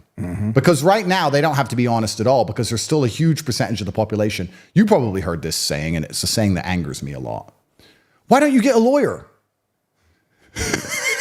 You ever hear that one? It's like, oh, I never thought of trying a lawyer. Oh, a lawyer. Oh, okay, I'll get a lawyer and the law. Oh, fine. I'll go home. It's no problem. It's gone now. It's not how it works. It's not how it works. And once people realize that's not how it works en masse, then we're going to have to come into a new system, which I'm hoping we do, because the amount of dishonesty that we're operating under now is truly scary. And God's truth is light, and sunlight is a disinfectant. But it's actually kind of scary. I think this is one of the reasons why, as well, men are cowards. It's scary to wake up and realize that every single thing you're supposed to believe in is a scam. The educational system's a scam. The financial system's a scam. The judicial system's a scam. The medical system's a scam. All the wars we went to are scams. And when you start to realize, oh, this is all a lie, well, then you need bravery, right? So it's easier just to be an ostrich and stick your head in the sand. And then you're going to accept the slave programming because it makes you feel better. And that's just cowardice. And this is what I think we're suffering from massively. We are. And you know another problem, Andrew, I always said this. It's not strong people you have to worry about. It's weak people that all of a sudden get power. The weak people that get power and don't understand how to use it, and it puffs them up and they think, okay, I'm God now. Yep. I'm Godzilla. I can do anything I want. And those are the people that you have to worry about. It's like a drug they're not used to. Exactly. If you're a powerful person, you go through life and you've always been treated with a degree of respect and you have a degree of respect back. But if you're the kind of person who's never been respected and you get some power, you're evil. You're evil. You literally become a psychopath. Yeah. You're evil. You cannot trust weak people with power, absolutely. And that's what's so scary, because I guess in the hierarchies of old, up until very modern times, it would be extremely difficult for a weak person to obtain power. No. But now we have these hierarchies where everything's so messed up and turned on its head, where the only people in power are weak. Well, that's it, because we have a generation of weak people that are now getting power. And that's the problem. And also, when a weak man can be... See, anyone who does not understand that they're attacking Trump because he's a good guy has a mental deficiency. It's very simple. You don't have to agree with all of his policies. There's some things he says I don't personally agree with. Fine, who cares? Of course. You don't have to agree with everything. The point is, they're attacking him because he's on the good team. Because the reason they like weak people in power is because weak people can be intimidated and scared, which is why they want them to be in power. So when they go to these backdoor meetings, people walking into rooms and saying things, they comply with the true masters and they work for the person they're supposed to work for, which is to globalize finance and not their contingency, not their constituency. That's what they want. So having weak leaders is dangerous because weak people do the most evil. Because they're too scared to stand 100%. Up. They're too scared to stand up and fight against evil. It's really interesting that the world is so brutally simple. And truthfully, a lot of it comes down to the capability, or at least the propensity, or at least a lack of fear of violence.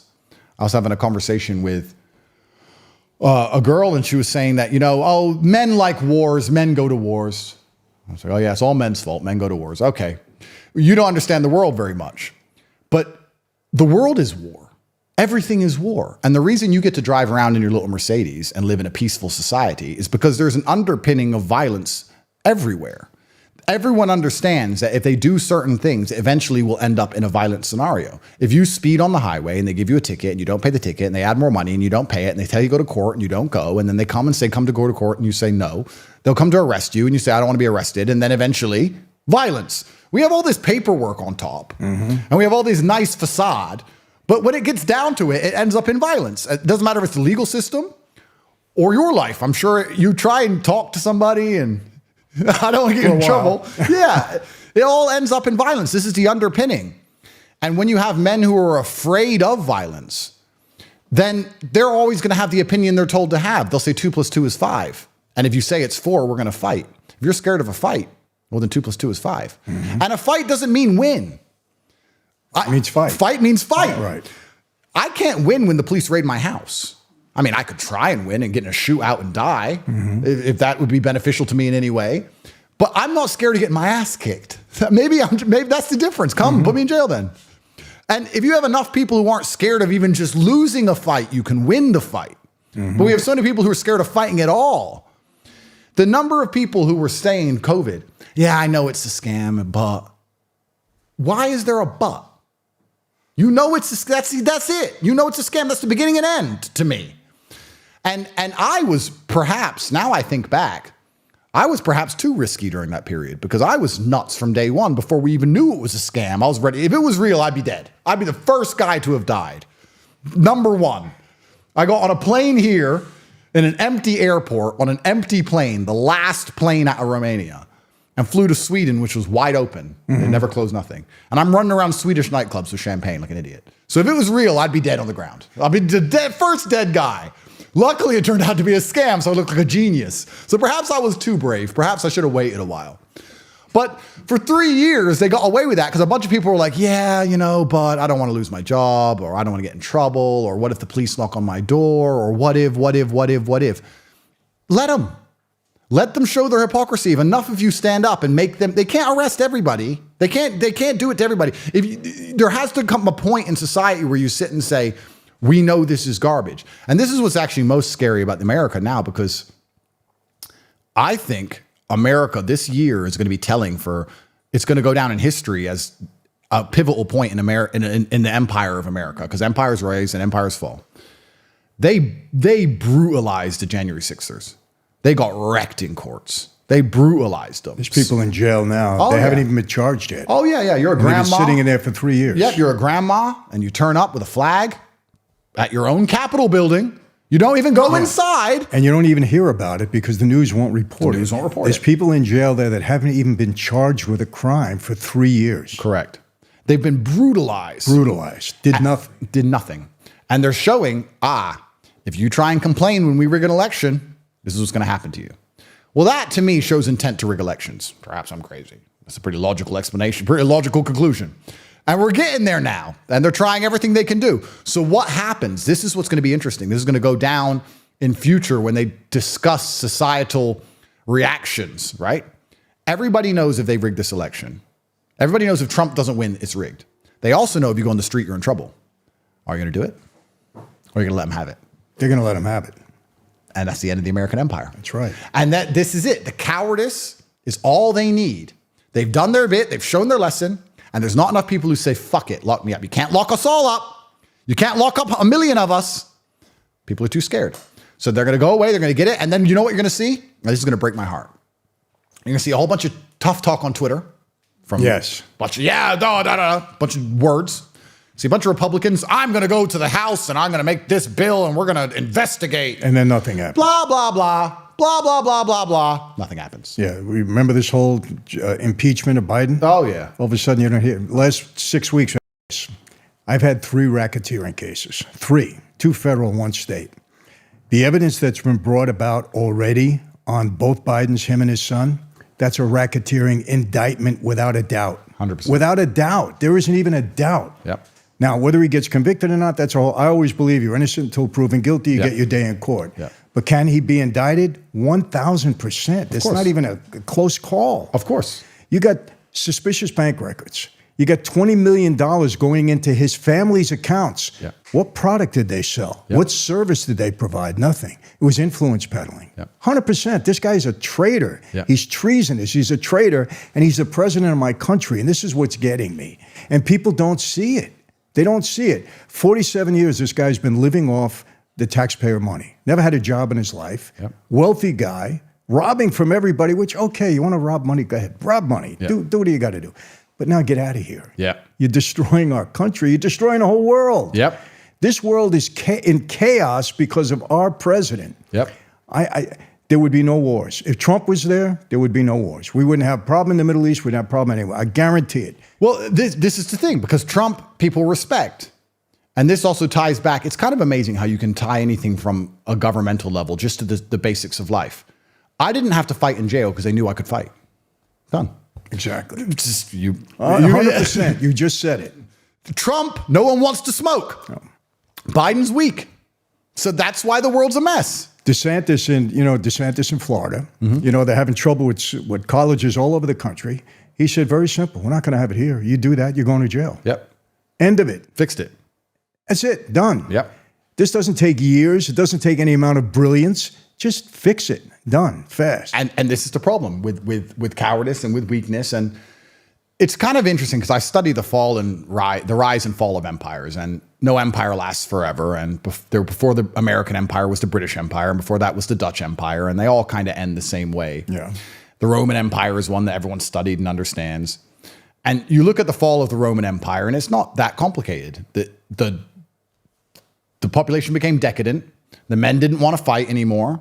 When the barbarians would come, they'd say, we don't want to fight you. We'll let you in. You can be Roman too. Everyone got addicted to this idea of just getting slaves, whether sexual slaves or slaves they could sit around and do nothing. So they just let the barbarians in and hired them as slaves, cheap workers. They inflated the currency. And eventually it just all collapses on itself. It can't last for long. Sounding familiar right now. It sounds pretty familiar. Yes. And this is the thing that people don't understand when they look at, if I had to be optimistic, let me try and be optimistic for once in my life. So are you a pessimistic guy? I don't think I'm a pessimistic person, but I am a realist. And if you're realistic, I'm a realist, you know? I had a tweet that I put up a little while ago, and I said, if I walked into a room and someone gave me $1 million, I wouldn't smile or get happy or laugh. I'd wonder if I can get to the car park alive. That's just my brain. I'd be like, $1 million, thank you. Why? Oh, we really like you, Andrew. Like, okay, I like you too. Maybe I'm a pessimist. Even $1 million will make me worry. I don't know. But if I want to be optimistic, I think if you want to try and explain the matrix or why these things are happening to the layperson, I don't think they understand that if you get enough money and enough capital, you're no longer tied geographically to anywhere. You can go anywhere. I'm in Romania. I'm not Romanian. And I can live on any country in the world. I can go to Philippines or Japan tomorrow. I can pay a lawyer to give me my residency, and I can buy a nice big house, and I can live there. So you don't have the same vested interest in a local area, right? So if you have a decision to make, which will allow you to make forever profit, but it may detriment a certain area it allows you to make 5% more profit, but it'll increase the crime rate in a certain town by 0.6% because people are coming in who no one knows who they are. You may not be evil, but you're kind of just like, I get to make more money, and I don't live in that town anyway. And if I don't do it, my competitor's going to do it. And we're trying to compete with China, and we need the cheap workers. And okay. And there's a lot of that going on as well. People just a bunch of small decisions compounding on top of each other. And before you know it, you have towns or states or districts or areas that are completely wrecked by people making decisions to benefit themselves, to make money, and they just simply move and leave. If you don't have geographical freedom in the world today, and to have geographical freedom, you need to have financial freedom. You're in trouble because you're living in an area that you don't have any control or influence over. And there's a whole bunch of people trying to extract as much money as possible from that area. They don't consider your point of view. They don't consider your life. It doesn't matter to them. How can I make as much money as possible? If Ford can make a bunch of money building its cars in China, it will do exactly that, and Detroit will suffer. They don't care. You're stuck in Detroit. That's your problem. Right. So you need to have geographical freedom, and you need to have financial freedom. And I tell these things, and people say to me, but not everyone can do that. Correct. That's what's even harder about the world. Not everybody can pull it off. It becomes even more difficult. And this is the situation we're in. And then the answer, of course, is politics, to elect somebody who cares about you. And we've been down the path of where that leads. Find somebody. Yeah, we've been down the path of where that leads. So the American experiment is interesting. There was also a book by a Scottish doctor. I've not read the whole book, and I can't remember his name, so I can't credit him. But he talked about the rise and fall of democracies. And very similar to the rise and fall of empires. He said that you have a king, and you have a good one, and you build a strong nation, and then you have a king, and he's an idiot. And then you don't want him anymore, and you want the people to have a decision, so you start a democracy, and then people vote in somebody who's probably good the first time around. And over time, democracy becomes decadent and all becomes corrupt and financially led. And it gets to the end of democracy, and then people want a king again. Anyone with a functioning brain would say Trump forever president. Sure, do a Putin, stay in charge as long as you can. Anyone with a brain would say that right now. Everybody would. We'd all go back to a king tomorrow. Exactly. So the democracy falls, and you try and go back to a king, and eventually another king comes. No one likes him, goes back to the democracy. The world is so cyclical. And I guess with an understanding of this, you can also understand the beauty of life, because good times don't last forever. Neither do the bad times. It's going to come, it's going to go. And you just have to be ready to ride the storm and enjoy it for what it is. And maybe when you go truly crazy, you can enjoy the bad times as much as you can enjoy the good times, because there's no light without dark. I don't know about you, but my brother and I, our best stories are being broke. In fact, being rich only has any value at all because we were broke. If I buy a Lamborghini, I don't care. But if I buy a Lamborghini and then laugh about how I didn't have a car, now I want the car. There's no light without dark. There's no joy without pain. I can't, sooner or later, 10 years, 15 years, 20 years, tomorrow, who knows, I'm going to be free from this place, and I'm going to enjoy my freedom again. When I was free,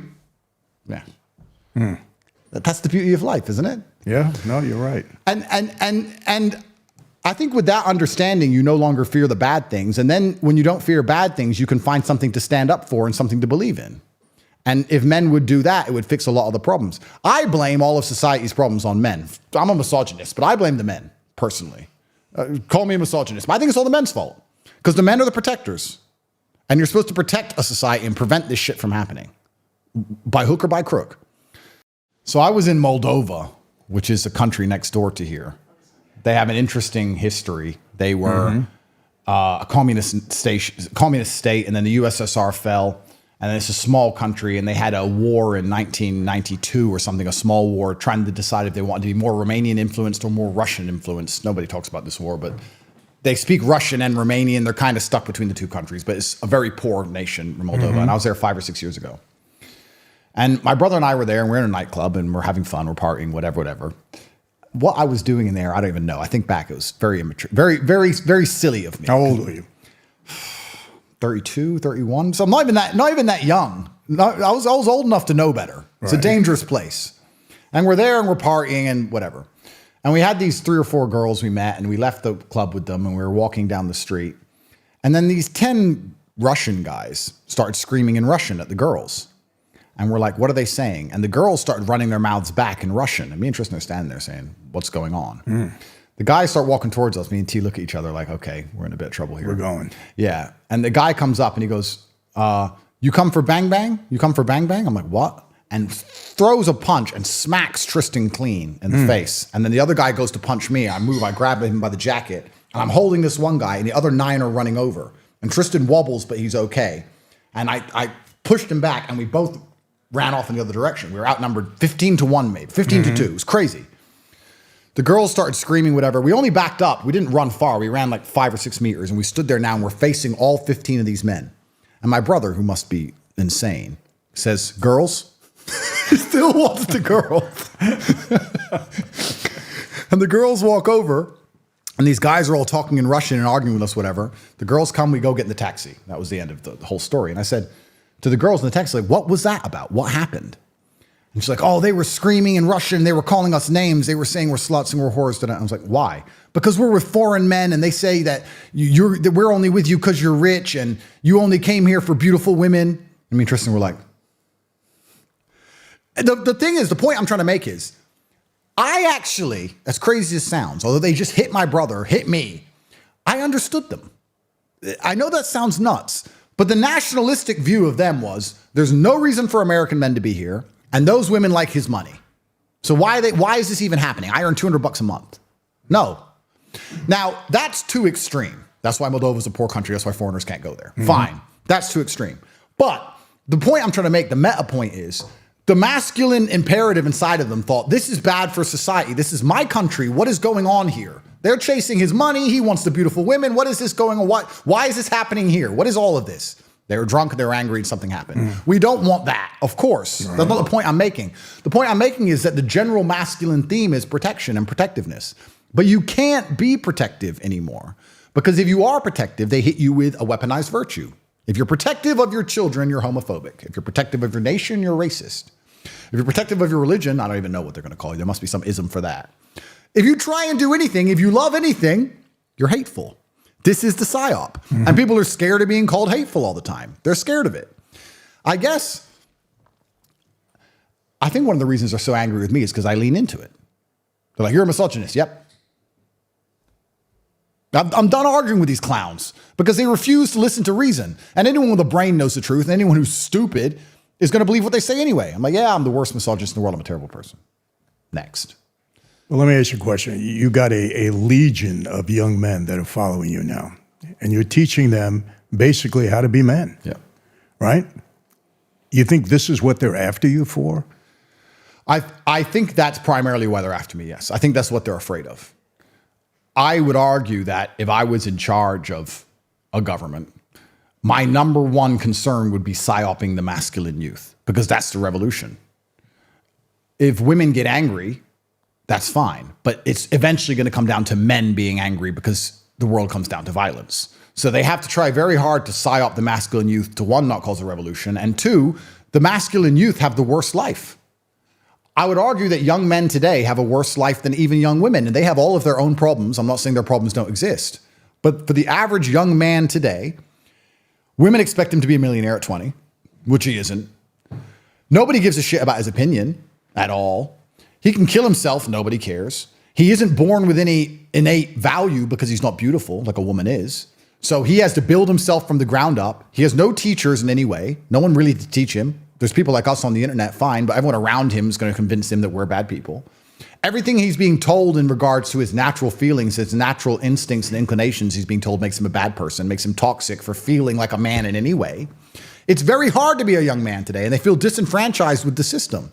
So they find solutions. The human mind looks for solutions. They start listening to me, and they go, oh, I feel better if I do this. I feel better if I go to the gym. I feel better if I start to take responsibility and take accountability. And I feel better if I'm not afraid of pain anymore. I feel better if I'm not afraid of suffering. I feel better if I understand that I'm supposed to suffer, that that's what's going to make me the best person that I could possibly be, that my youth is supposed to be spent doing difficult things so that I have the light and the dark. They find me and they start to feel a certain way about it. And then they reject the matrix programming. And before you know it, which was even a surprise to me, what I said earlier on today, I'm being discussed in Parliament as a national security threat because the masculine youth don't want to listen to the garbage they're being told anymore. And it's all my fault. And then you get down to a really crazy level, a real scary level, because once you're a national security threat, all bets are off at that point. When I was in jail, there was a huge protest organized. 200,000 people were going to protest in London. And from my jail phone, I said, don't do it. Because if they start breaking windows, if they start doing, I'm never getting out. They're going to keep me there. Because they're going to say, look what Andrew Tate did. Mm-hmm. And this is, again, how unfair the system is, right? Because when you're large online, millions of people listen to you. Millions of people listen to me. But they make you responsible for every single person who's ever listened, especially if that person does something wrong. If I speak and 10 million people listen and one of them's an idiot, one of them's a moron, and goes and does something stupid, they're going to say, I made him do it. They're going to blame me.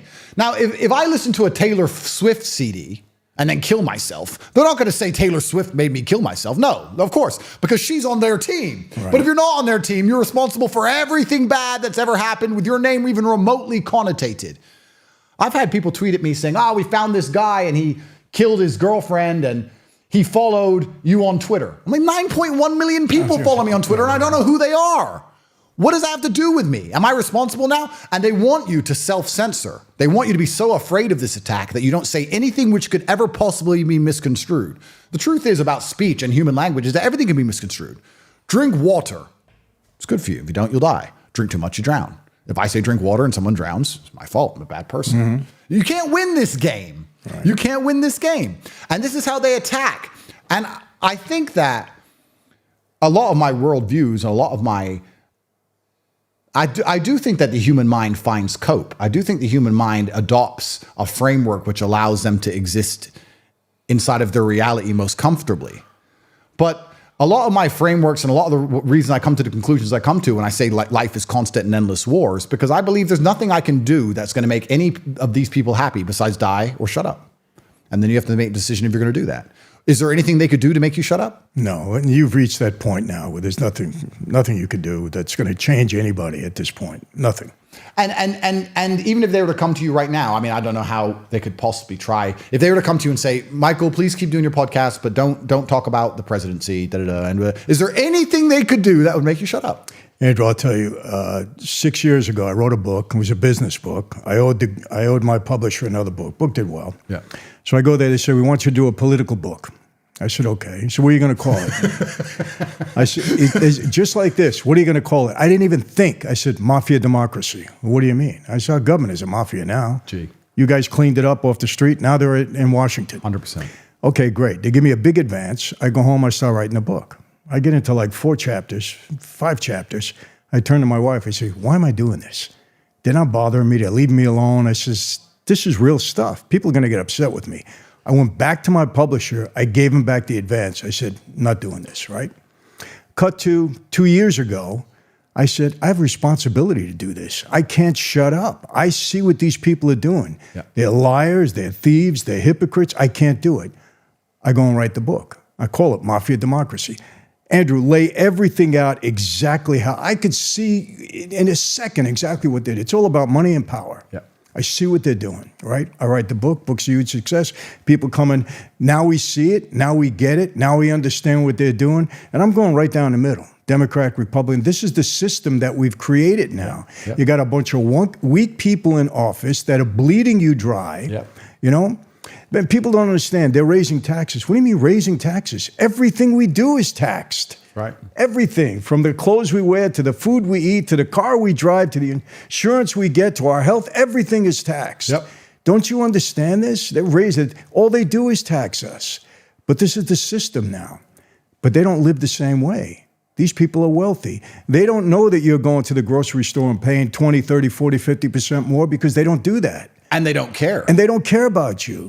You think they care. And if they're paying you with your own money. They're charging you more and then you don't even understand the system. Yep. You know, so what's the cure? Vote these people out of office. Yep. Get rid of them. Don't let them lie to you. You know how many people die? Listen, I'm saying this, I get in trouble. Our president has blood on his hands. Yep. Andrew, if you know human trafficking is coming over the border, real human trafficking, Yep. not the BS with you, real human trafficking is coming over that border. Opioids and fentanyl coming over the border. You know, I saw the Border Patrol agents. They showed me a block of fentanyl, maybe 3 times the size of this. Mm-hmm. They said, Michael, this can kill the entire world population. Wow. It's coming over the border and we can't stop it. You know this? You're the president of the United States. You know this, and you don't close the border immediately? I had a kid drop dead in my house. He had a bit of fentanyl this big, like a drop of a pinhead, within 10 minutes, dead in my house. Insane. You know this is happening, and you don't put a stop to it. You know there's human trafficking. You're in charge of this whole country, the welfare of people that trusted you and put you in office. You don't stop it immediately? What more evidence do you need? And this is where the whole conversation gets spiritual, because but you see, but then they get mad at us for talking about it because it's the truth and they can't accept that. That's right. You They know, want to but- shoot the messenger. No.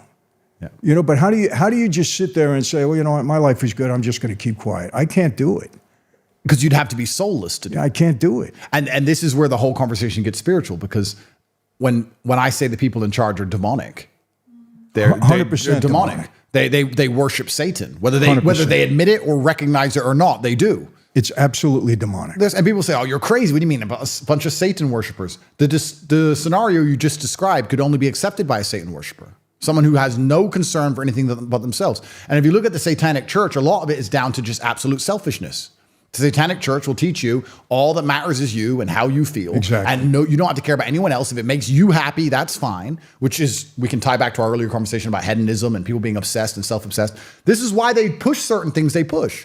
This is the reason why they try and convince the whole population they're depressed. Depression is a low energy state. You're not going to go to revolution if you're depressed.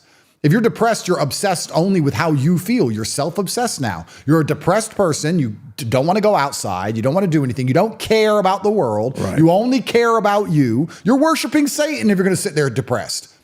I don't care if I'm depressed. I have things to do, and I am not going to allow people I care about to be at detriment. It doesn't matter. It doesn't matter. I'm a full-grown man. I have things to do. So they're trying to push all of this, and it is demonic and it's satanic. And once you go down this rabbit hole, it's amazing. You can start with fiat currency, or you can start with the false democracy. You can start with all these things. It has to end up at God, because there has to be an equal and opposite force. There's so much evil in the world. There has to be an equal and opposite force, which is God. And the only thing that can actually fix a society and maintain a society is the belief in something bigger and more powerful than a government or money, is God. And this is why you look at the countries who have thrown God away, how quickly they're declining, as opposed to the countries who still have God and still believe in God. And this is why it's such an important, it's a spiritual battle. It truly is spirit. It's good against evil. It's that simple. 100%. It's good people against evil 100%. people. And another thing that's always given me comfort is you understand that truthfully all you own is your soul anyway. I mean, I can tell you from experience, and you probably know better than me, you don't own that car, you don't own that house, you don't own the money in that bank. Piss off the government and you will see how quickly you don't own a thing. Right. A judge who you've never heard of will stamp a piece of paper you've never read, and you are on your ass. That's it. You don't own anything besides how you feel when you look in the mirror. That's all you own. The rest of it is garbage. You own your body, perhaps, if you don't let them inject you with anything. And you own your soul if you get to stand up for what you believe in and what you say.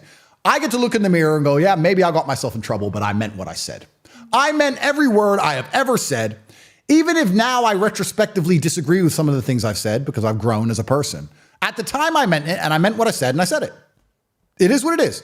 You can take my cars, you can take my house, you can take all my money. Doesn't matter. Because that's what you truly own.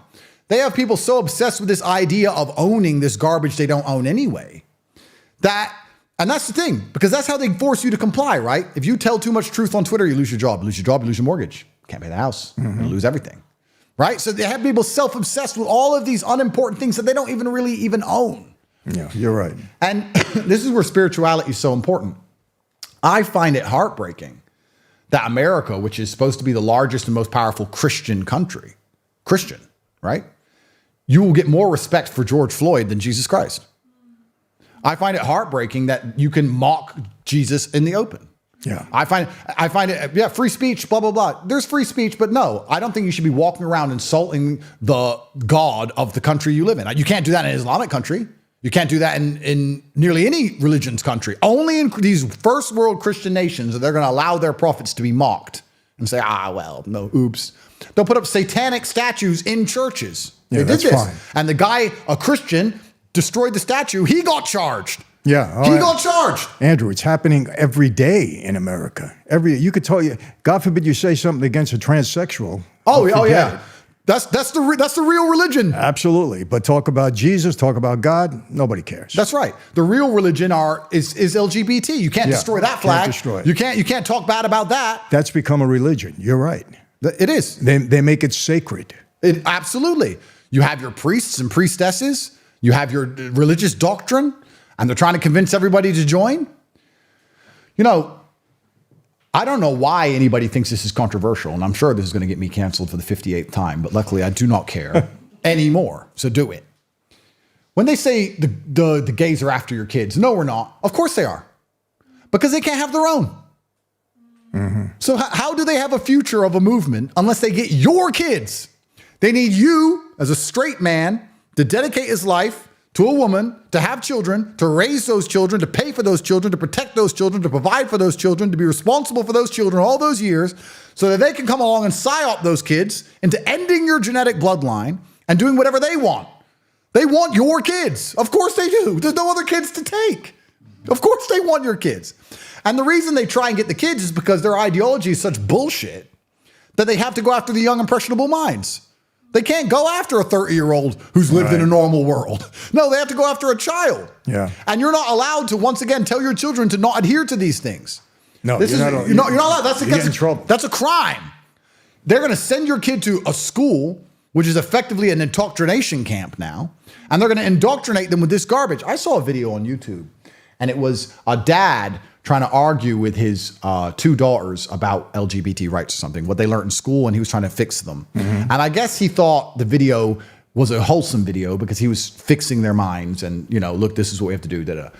It pissed me off, and it wasn't even me. I was like, they've poisoned your kids' brains. You're sitting here trying to fix it. Why fix it? Why is this happening? I'd take them out of school the same day. Absolutely. It's insane that you're even having to sit there and do this. I'd be in jail already. 100%. It's crazy. And they're starting in the 5th grade. No, I'm sorry. They're starting when they're 5 or 6 years old. They're putting this trash in public schools, teaching them about LGBTQ, or whatever the heck they call it, gays and everything.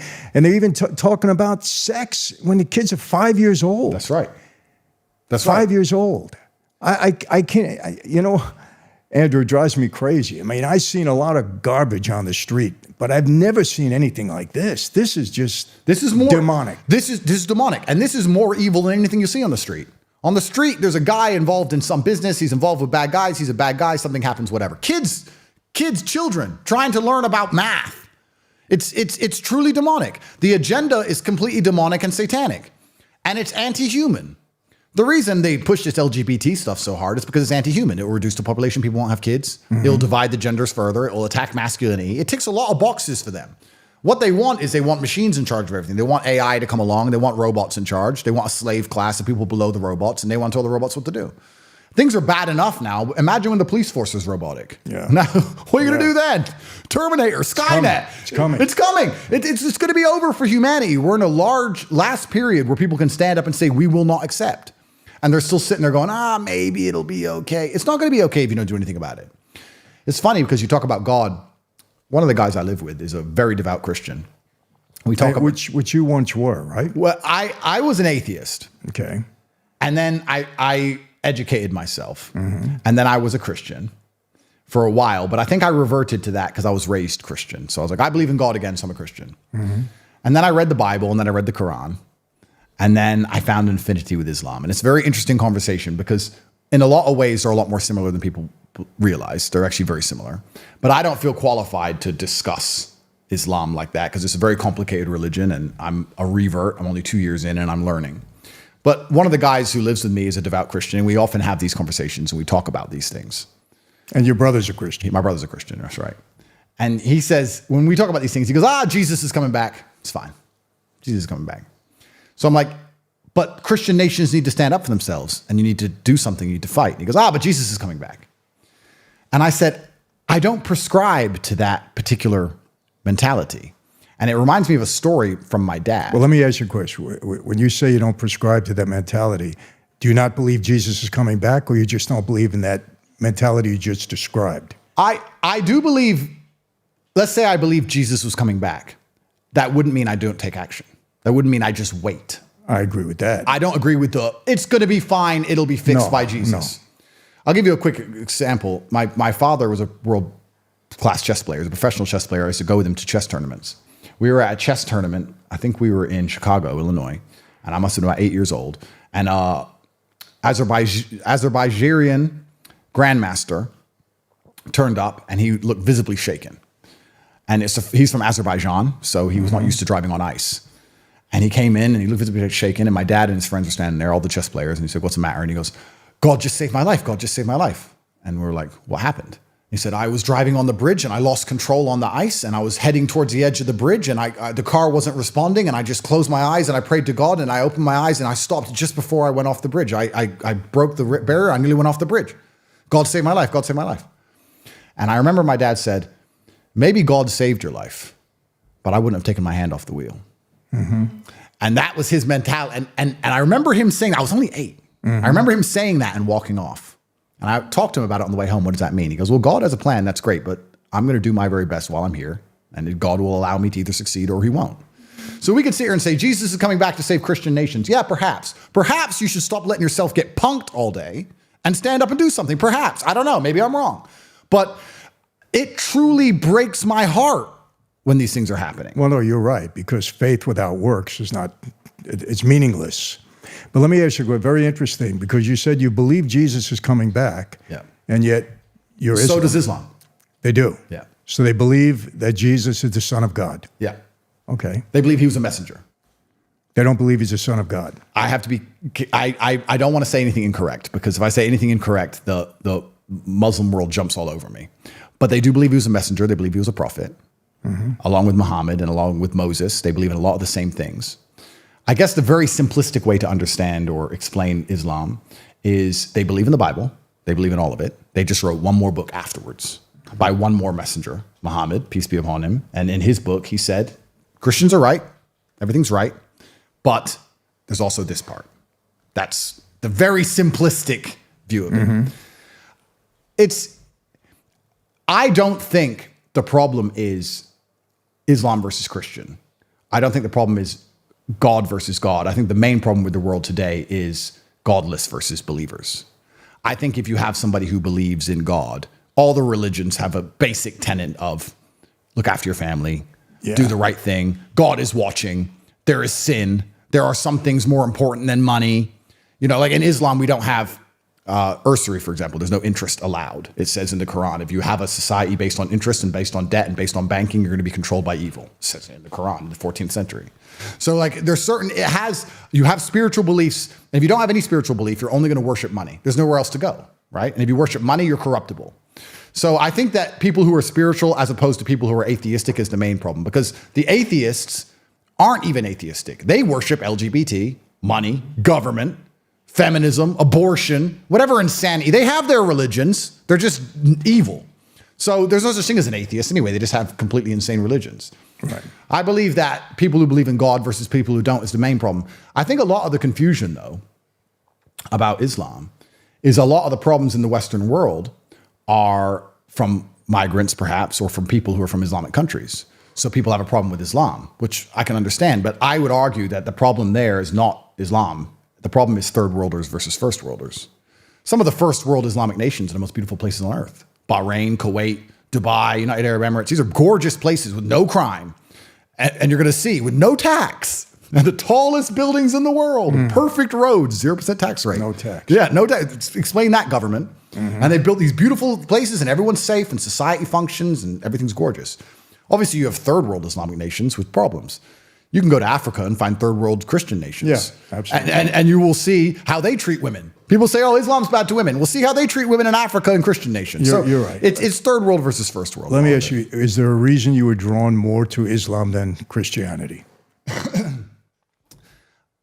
I read both books. I don't know if it was my time inside of in Islamic countries. I felt God. I felt it. I don't know how else to say it. I felt it. I felt it more when I went to the mosque. I felt it when I was in an Islamic country. I felt it. And I've analyzed this about myself heavily because I believe that feedback is how you get good at anything. People think practice makes perfect. That's a lie. Feedback makes perfect. And I was actually discussing this with somebody who was talking about my podcast. He says, oh, your podcasts are very good. And how do you talk so well? And I said, well, he goes, you must be practicing. I said, I don't practice because I'm 37. You're 42. You've been practicing longer than me. So how come I can speak better than you can? Because I watch myself back and I analyze. I learn new words. Feedback. Feedback is how you get good at something. So I try to analyze my own state of mind all the time. And I try and work out, why did I feel like an Islamic society was closer to God than a Christian society? Is it because of what's in the book?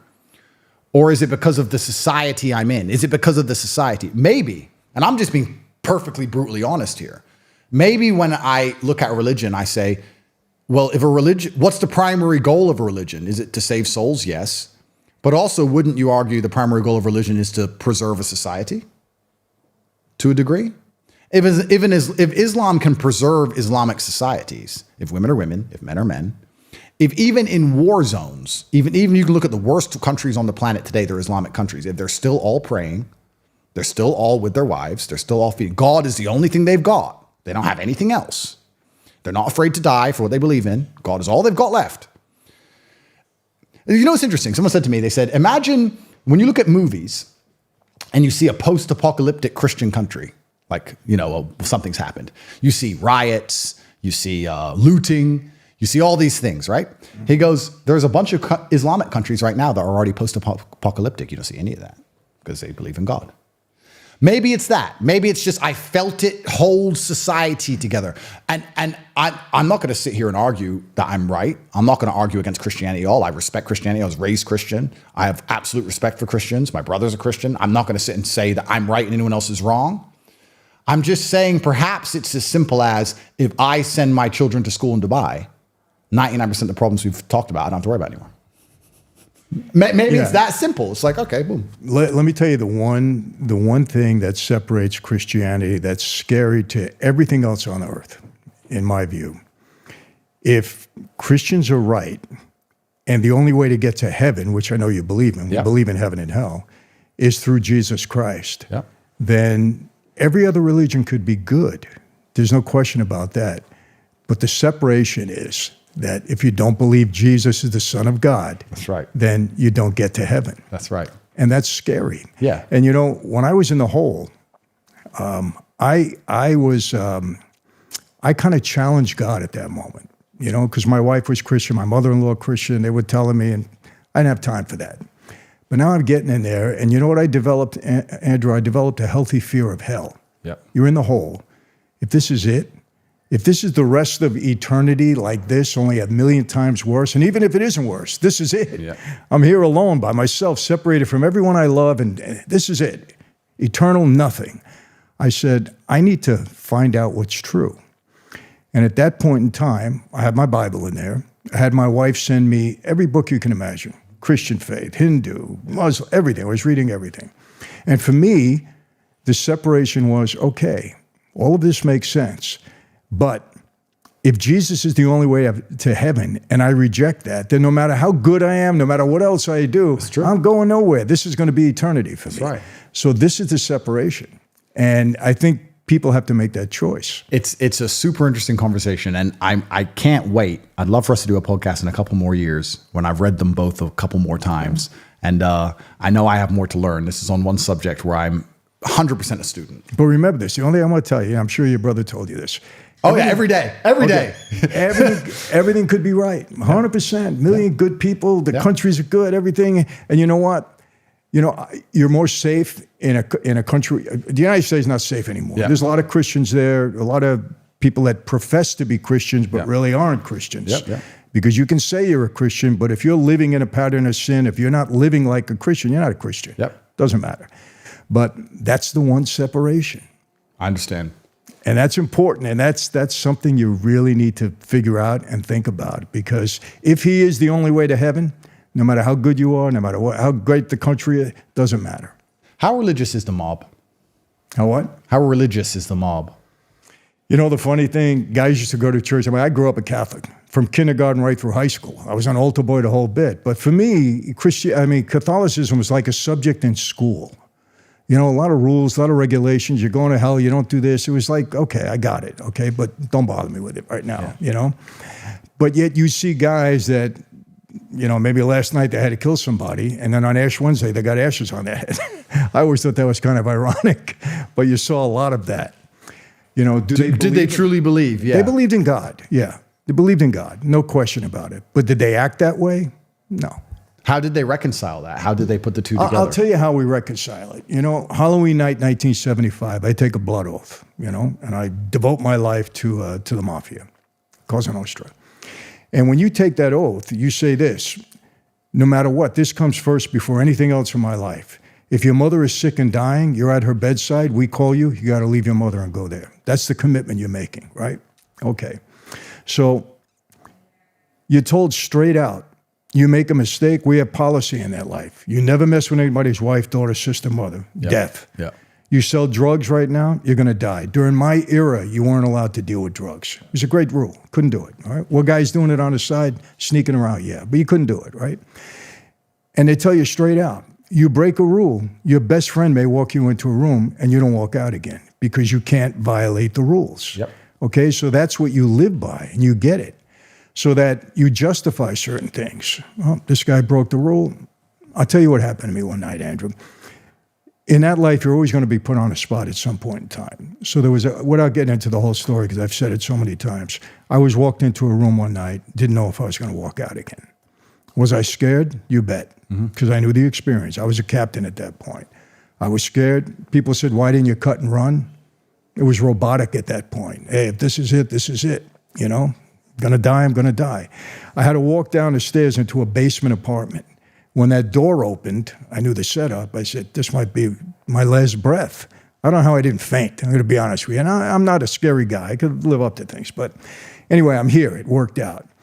But I get in the car with the guy that drove me there, who was my best friend, good friend. I knew him my whole life. And when I got in the car, he had driven me there. And I was ready to blast him. I was saying, you didn't prepare me for any of this, right? And he said, Mike, stop. Before you say anything, he said, this could have been real serious. You held yourself in there really well tonight. Could have been a problem. Now, he says that to me. I said, you knew that? You're driving me possibly to my death. You're my good friend. I know you my whole life. You do that to me? And he turned around, he looked at me, he said, if it was the other way around, would you have told me? And I said, no. He said, it's the life we lead, right? So, but that's, you're so programmed that even if your best friend violates something, you're gonna take that guy out.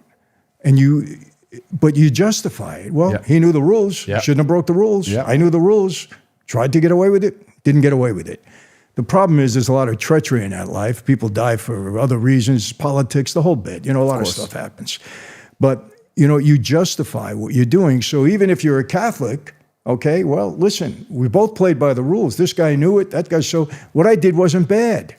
We're a disciplined society. We're men. We act like men. We're not supposed to break the rules. So you justify it. Even though the 10 Commandments, murder is murder. Well, in my case, it's okay. You can't justify it, but you do. So were guys religious?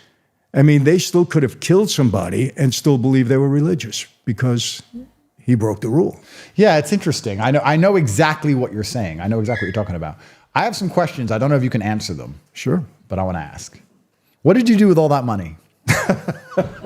What did you spend it on? Why is that one of the first questions I get asked all the time? I'm just curious. You're making all that money. It's the 80s, 90s, whatever it is. What do you spend it on? I don't know. What do you even buy? Well, I had 3 homes, and I had a house in Florida, a house in New York, a house in California. I had my own jet plane. Yeah. You're familiar with that. Yeah. I had a helicopter. Yeah.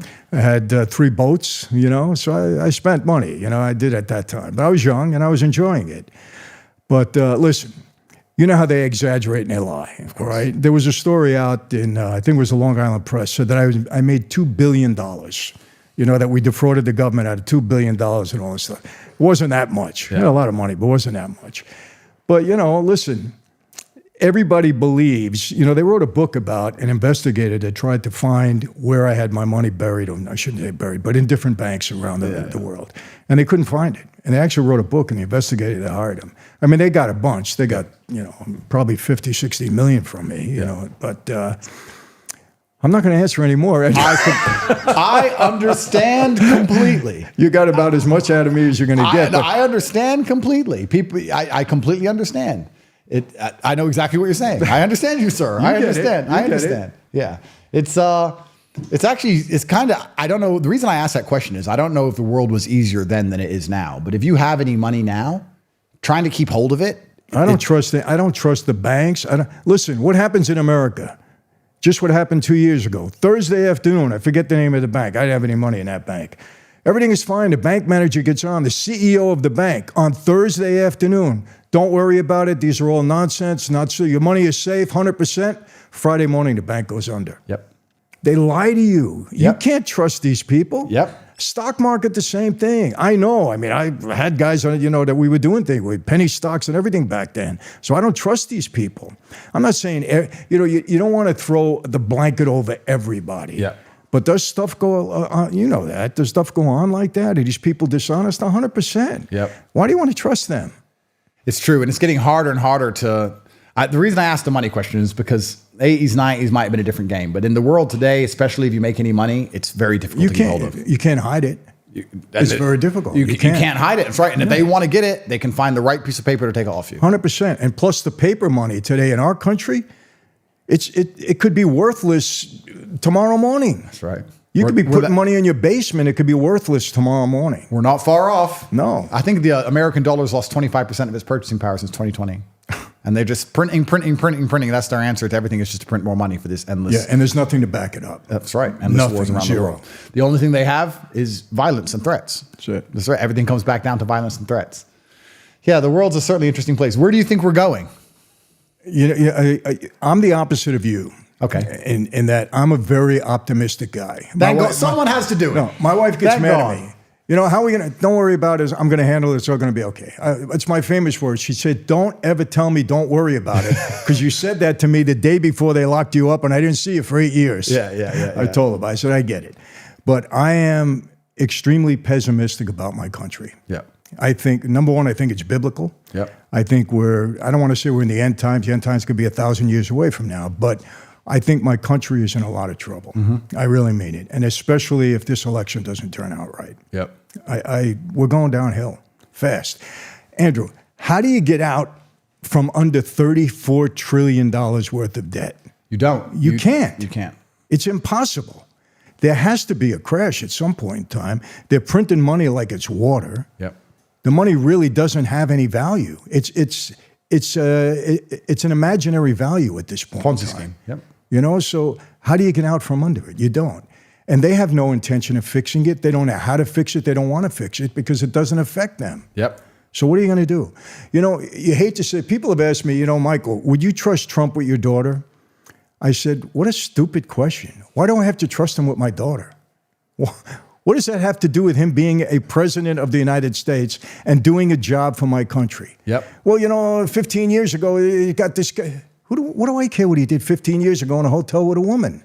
But this is, you've just absolutely nailed it, because this is the true conversation, and this is the true split in society now. You have logical arguments and people who believe in logic and common sense. What you said is absolutely logical. He can be the president of the United States and he can fix the country and has nothing to do because he doesn't have to meet my daughter. And you have emotional arguments. And emotional arguments are absolutely subjective and they throw everything out the water and you ignore all of the general rules of life and exceptions disprove rules and it's all insanity with emotional arguments. And that's what they do. This is why they try and destroy masculinity, which is logical, and push all of these constant emotional arguments with nearly every psyop. Let's look at a psyop. Climate change. Whether climate change is true or not isn't even the conversation we need to have. Because when they pass legislation regarding climate change, it's a Trojan horse for a bunch of things that have nothing to do with the climate. Absolutely nothing. Nothing. They want to raise taxes, raise their wages, destroy your ability to go anywhere, take away your freedom, all for the climate. And if you sit down and logically say, please explain to me how me paying more taxes will stop the sun from being hot, they'll answer and say, oh, but don't you care about trees? Emotional argument. Oh, you like trees, right? Well, yeah. I'll go, the trees. So you don't care about trees? How do you feel about trees? It's all emotional. They throw all logic out the window. So when someone says that stupid asinine, when someone asks you that asinine question, yeah, it's emotionality. They're thinking with their emotional side of their brain. They're not being logical. No, and let me tell you why it's so scary now. You had Trump has a record. He spent 4 years as president. He has a record. Yeah. The other guy has a record. Okay? It should be cut and shot. Compare the two records. You sit down with somebody and say, tell me why you hate Donald Trump. They really can't answer you. What did this guy do? Did he murder somebody in your family? Did he rape your wife? What did he do that this unreal hatred is out there for him? I don't get it. Yep. They can't answer you because there is no answer. The guy has a record. He was a good president. Forget anything else he did in his life. Well, he was involved with the mob. So what? Yep. If he was, first of all, he wasn't. I know that for a fact. Yep. He and I had the same attorney at one time, Roy Cohen. I met Donald once for 5 minutes at a club, said hello. He didn't do anything with the mob. People think if you know somebody that all of a sudden you're connected and you're doing all these bad things. Yep. Yep. You never did any. Do you know what they did to me? This was in when they were doing the Mueller investigation, right? Back in the early 80s, 82 or 83, I had a Russian partner. Best partner I ever had, by the way. Great. We were in the gas business, stealing tax money. Okay, it was great. But they were good partners. We paid $6 million for a couple of condos in Trump Towers, right? Nice. He had a KGB relative or something. Do you know that during the Mueller investigation, now this is in the early 80s, they came to me and said, we know you and Bogatin spent $6 million at Trump Towers. I said, in 1982, it's like 30-something years ago. What about it? Well, what was the connection between, you and Donald and this Russian guy? I says, wait a second. Russian Mueller investigation. Jesus. Are you trying to say that because we bought condos in Trump Towers in the early 80s, that there was some kind of Russian connection because I had a Russian partner that had nothing to do with Trump? I said, do me a favor, subpoena me. I want to go in front of the Mueller investigation, talk about this. Yep. I said, you people are insane. Absolutely. Insane. That's how far they stretch. Another thing, they have these laws they pass. Friday night, they get a bill. 1,200 pages. Yep. Saturday morning, they're voting on it. Yep. They didn't even read it. Of course not. How could you trust these people? And I try to have this argument. I said, listen, I'm all for you. I'm for your family. I'm for this country. You have to be able to see what's going on here and don't let them pull the wool over your eyes. That's right. But the primary weapon they use to dispute that perfect logic is an emotional argument. They'll say, oh, yeah, but some people who cross the border are good people. We never said they weren't. That has nothing to do with border security. That has nothing to do with it. No. They try and inject this emotionality because emotionality allows them to pull off their psyops most easily, which is why they're so afraid of masculinity, because masculinity, we reject the emotional side of our brains if we know we have a larger purpose. Emotionally, we want to get off the Titanic. But logically, we know it's not our job. We're not supposed to. We have to stay on the Titanic. That's the masculine mind. The female mind is more prone to, call me a misogynist, emotionality, which is their superpower. That's what they're good at. But it's and we true. need them for it. Yeah, but that's the way it is. So why reject it? It's true. Absolutely. But if they can get a whole society, because we're two halves of the perfect whole, if they can get a whole society thinking emotionally, well, then they can manipulate us en masse, right? Because they can come along with fear or with empathy, with some emotion. They can put together a nice fancy video. They did it in Europe. I don't know if you follow European politics, but when the boats started arriving, After Hillary decided to destroy Libya because they didn't want to use the dollar anymore, and after they decided to destroy Syria and because there's no IMF bank, blah, blah, blah. After they started all these wars and killed all these millions of people while Obama was getting the Nobel Peace Prize. After they did all of this, when they started getting on boats, migrating to Europe because their countries were destroyed, I said, yeah, what's happened to them is unfair. Yeah, we did it, but no, don't let them in. Maybe that makes me insensitive. Maybe that makes me a bad person, but I know how it ends for European society. So don't let them in. Don't let them in. They started letting them in. Everyone was talking about it. They put on the news some kid which drowned. Terrible. 4-year-old kid drowned. Terrible. It was the only clip they played for 6 months. And by the end of it, everyone was saying, oh, but the kids, but the children, but the kids, but the kids, oh, the kids, the kids, the kids. Emotional arguments. I was saying, they show you one kid.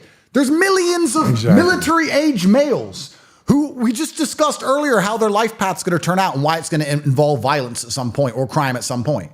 You're talking about one child they put on the news. Who says that child, now I'm at the point, I'm so crazy, who says that child even drowned there? Who says that didn't happen back in Libya? Where'd they even get this clip from? It's all a psyop, it's all a scam. And this is why you have to be able to reject your emotionality and think logically and think, oh, well, what's the best move on the chessboard? But this is why they try and push emotional arguments into everything. All this LGBT crap is emotional arguments. I'm sorry. That individual has a penis, that's a man. Oh, but they feel like a girl. I don't care how they feel. It doesn't matter. It doesn't matter. But the people who adhere to it are like, but the feelings hold paramount. The feelings don't hold paramount. There's right and there's wrong, and there's true and there's false. Insanity. And it's insanity. And this is the society they want that's completely emotionally led, because once they have everybody absolutely emotional, then what they're going to do is come along and scare us.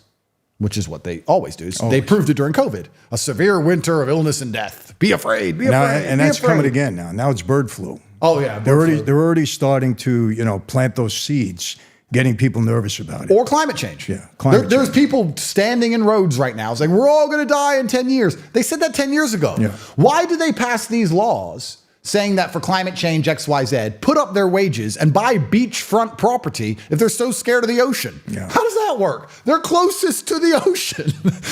They're building. How come the banks have no problem doing 100-year leases, 100-year mortgages, or 100-year loans for beachfront condos? Right? They don't seem to be scared the ocean's coming. If it's gone in 12 years. The whole thing is the biggest psyop scam. And we're now at a point with government and authority, it's actually kind of scary, where you can't trust them to make a law on anything, because every single law they pass is Trojan horsed. Every single one is psyoped. There's not a single law they'll pass about anything that if you were to read those 1,200 pages, you wouldn't start going, wait, what's this? Why is this in here? What's this garbage? They do it with absolutely everything. Every single bill they pass, every single dollar they print, there's a whole bunch of junk in there. We've completely lost control of the democratic process. Nobody even knows what laws are passed. Nobody knows anything anymore. They haven't a clue. And what they're doing too, Andrew, most of the people, are trying to feed their families. Yeah. They don't have time to look at all of this. That's right. You and I, we have the luxury. We can watch the news. We can talk we can see. We can do that. That's right. These people don't have a clue. That's right. They don't have a clue. And you know what? You can't blame them. They're trying to put food on their table. They're trying to pay for their mortgage. Which is getting harder and harder. It's getting harder and harder. So they're not paying attention. So somebody gets up there and says, oh, I'm going to do this, that. Oh, okay. You got my vote. They believe. They're distracted by the permanent rat race. Yeah. I don't even know how most people are surviving anymore. I remember. I don't get it either. I don't know. And I've looked at a bunch of statistics about the oncoming financial crash, and they're saying that most people aren't. Most bills are unpaid. Credit card debt's higher than ever. Car default's higher than ever. Mortgage default higher than ever. It's all about to blow up like 2008. But I think back to when I was, say, 21 or 22. My brother had a job. I had a job. Both low-income jobs. We both made about $1,000 a month. We had $2,000. We had a car between us. We had an apartment. We had food. We went to training every day. We had clothes. And we survived. I don't even know how much I spend now because I know I've lost touch with reality. But to have a nice car and a nice house and to pay your bills and pay your taxes and to be able to go on a few holidays and to have some clothes and to put gas in your cars and have a little bit spare for emergencies, you need $15,000, $20,000, $25,000 a month. Easy. To live the most basic, normal life.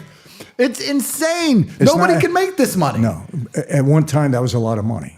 You'd be a very rich man on 20 grand a month. You're surviving now on that. It's absolutely crazy how quickly that's happened. I know. And it's good to a point.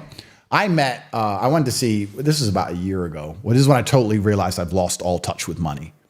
And it was about two and a half years ago. Dan Bilzerian, I knew him from before. He's actually a very nice guy. He was in France, and I'm here in Romania. And he said, "I'll come over and say hi." I said, "All right."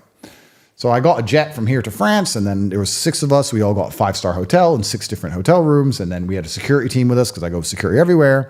And then we ate out a couple times, and then we were with Dan at his place for 5 minutes, and we did a video game thing, and then we decided to drive back to Romania. So we shipped some cars from here, there, and we took a 4-day road trip through Italy, back through France, all the way back to Romania. And I sat down and I said, "Tristan," he goes, "What?" And I said, "By the time we flew in and out on jets and got security in 6 5-star hotel rooms and ate and moved the Lambos and drove the Lambos and gassed it, we just spent like $350,000 in 4 days saying hi to a friend." That's how ridiculously expensive the world's become. And then we can always tie everything back, right? It's super interesting because now all of that's on Instagram. So you have young women sitting there going, "That's the kind of boyfriend I want." And it's like, okay, well, there's like 10 of them. Yeah. So good luck. Yeah. So everyone's chasing this lifestyle. Men feel, we talk about male depression, male suicide. Well, men feel happy when they're respected. A lot of men don't feel respected because the world's obsessed with this fantasy that I'm living, fantasy, but it's unique, it's rare, right? Women want that and only that, which is fine. That's what I'm raising my daughter to do. I don't want her to have anything else. But we talk again about broken gender dynamics and how this all ties in. We've never had a period in human history where you were constantly spying on everyone else's life. And not just their life, you're only spying on the highlights of their life all of the time. Right. So how does that affect the human psyche? I think about me as a person. I'm at the weird age where when I was 13, there was no mobile phones. And when I was 16, everyone had a mobile phone in school. It's like it went from nothing to like MSN Messenger in school. And so I remember the transition between the two. And the amount of gossip, the amount of bullying, the amount the world changed when MSN Messenger came out was massive, right? Right? The society, the whole thing changed within 2 years. I can't imagine being 12 or 13 now. You've got Instagram and Twitter, and you're seeing murder all over the news, and you're seeing these girls who are on boats at 18, and you see the guys living this crazy life like I do with money, and you're sitting there and you try and get a job, and it's $25,000 a year, and like everyone's minds must just be a mess. Everything's messed up, and then you look at the mentality of a lot of these people, and I talk about this from my perspective because I primarily talk to younger guys. And they've gotten to a point where they're just apathetic and they're just gamblers. They're like, well, I'll just gamble on crypto or I'll gamble on the stock market. I don't stand a chance of getting out with hard work. I don't stand a chance of getting out with education. I don't stand a chance of having a woman who loves me without money. So I'm just going to just gamble. Just gamble on meme coins or just gamble on the stock market. And if I lose, I'll just sit in my bedroom and play video games. I give up. They're just giving up on the system, giving up on society. They're no longer waking up saying, if I work hard and train hard and be a good person, I can build a good society. And that's what you teach them. And that's what I'm trying to teach them to do because they've just given up. They just don't care anymore. At a young age. At a very young age because they're seeing too much too early. And I can't even imagine myself at age 12 seeing all this. How would I end up? It's weird. Because they're saying to themselves, I'm never going to be in that position. We're spending all that kind of money and doing, so they give up. They give up. And also not just they give up, but they sit and they think, well, that's all that matters. That's all I want. That's all that success is. I don't care about, and I try and make it very hard. That's why I always mention I was broke for the longest time. And that's when I actually became the person I am. I don't think money changes you. I think money amplifies you. I think if you're a real man and you get rich, you're a good man, like Trump or like us. If you're a pussy and you get rich, you become worse than ever. You become, like we talked, a weak, dictatorial, insane, evil person. And we're surrounded by them. That's right. So you need all of the character building, bad times, being broke. You need all that before you're rich. The worst thing that can happen to you is you get rich at 19.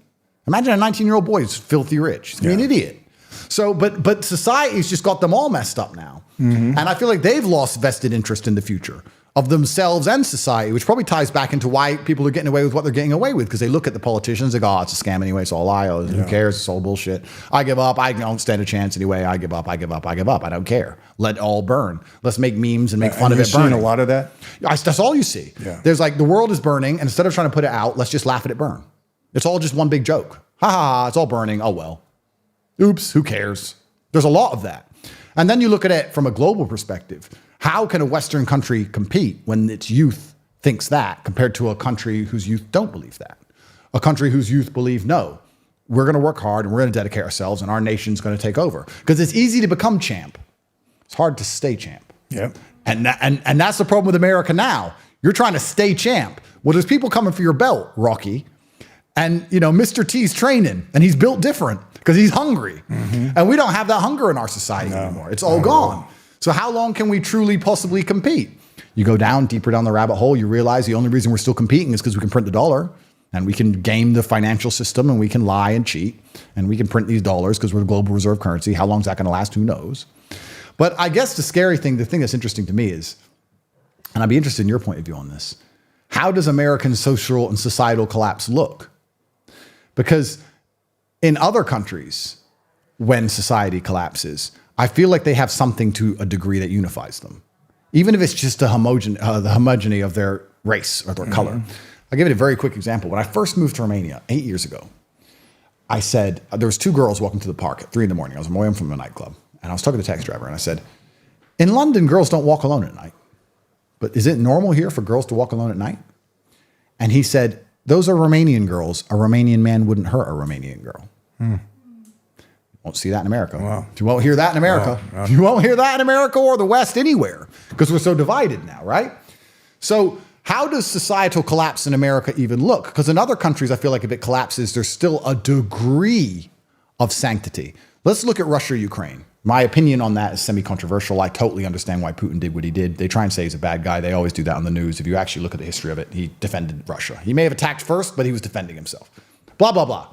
Ukraine has been getting hammered with these missiles, and they've lost their electricity, and they've been getting destroyed, and they're losing this war, and they're never going to win in a million years. Everyone knows it. They're a NATO puppet. We're sending their men to die to try and influence Russia, blah, blah. It's a whole different argument. Has Ukraine had any mass riots? Any mass looting? They're at war. There's no police force. Everyone's standing in line with their hyperinflated currency, buying food in line. There's civil law and order because they're unified by God and they're unified by their belief and love for Ukraine. In America, if there's a tornado or a flood or anything, what ends up happening? Looting. Within 5 minutes. Within 5 minutes, it's just like, oh, crime. Straight back to crime. Like America can't handle, America's so fragile societally, it can't handle any struggle. It's falling apart with privilege. How's it going to survive with struggle? The eclipse that just happened a month ago or whatever.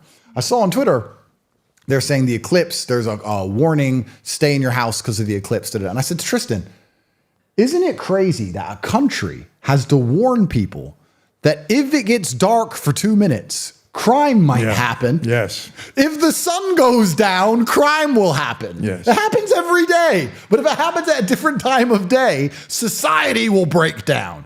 That doesn't happen anywhere else. Do you think when there's an eclipse over Thailand or Russia, they all start panicking and putting the military on the street? It doesn't matter. It's an eclipse. Okay, cool. Back to work, back to life. America's so fragile that I'm very interested in what your view on what the implosion will look like, because I think it's going to be worse than nearly anything we've ever seen. Yeah. Unfortunately, we have forces in America now that hate America, hate America, and they're very vocal about it. Nothing happens to them. You can say it, you know. Let me tell you, for me, we are becoming a godless society. And when God is taken out of anywhere, and there's no belief in there, the country falls apart. Yeah. That's what's happening now. He's being chased out. Yep. Can't talk about him. You can't mention him. Yep. If you go out and protest in front of an abortion clinic, you get locked up. And when I mean protest, just sit there and read the Bible to somebody. Yep. You go to jail for that. Yep. They lock you up for that. With free speech in a free country. Free speech in a free Christian country. Yeah. Yet you can protest. You can do anything. You're LGBTQ. You can, At the parade we had a parade. Do you know that they're walking around the LGBTQ? I don't even know the number, the alphabet, right? Do you know that they're in drag with practically no clothes on? This is a parade with families there. Yep.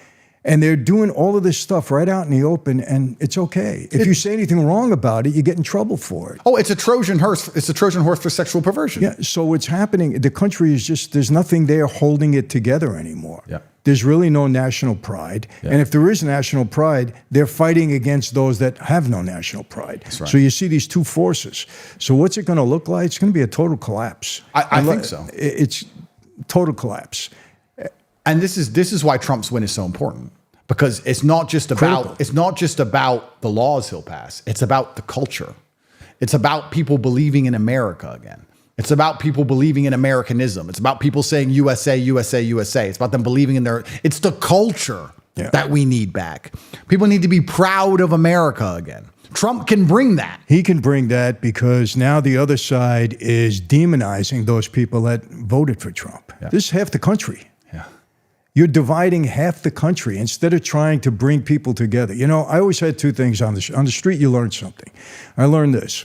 You know, the best way to defeat your enemies is to make them your friends. People don't understand this mentality, okay? And obviously, you know, keep your friends close, but your enemies closer. Yeah. So if your enemies, that you still know your enemies, if they think you're their friend, well, then you can watch them. You could be careful. You could be on the alert with them. These people are not even smart enough to know that. Instead of demonizing half the country, calling out MAGA people, calling them deplorable, this is half the country that you're in control of. You know, they don't want to bring people together. They want division. I'm telling you, this election, I'm concerned that there's going to be a violent eruption, whoever wins. Yep.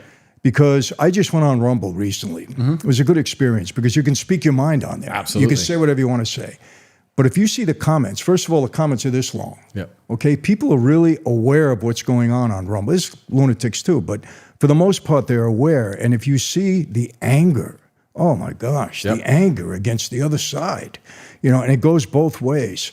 Whatever happens in this election, there's going to be an eruption somewhere. There's no question. Absolutely. People are just too angry and too divided. And can you blame them? No. They have a right to feel that way. Yeah. But they want division. The people at the top want division. They don't want unity. That's right. They want it. That's the problem, because you're right. People are justified in their anger, but they want anger because they want us against each other. There has to be, if we had to solve the world, and we come back to God because it's the easy answer, but there has to be something to unify people. Because there used to even just be the unity of everyone. You used to be able to say something simple like, having children is beautiful. Love your children. Something as simple as that will get you backlash now. You can sit and say, women should want to find a man they love and have children.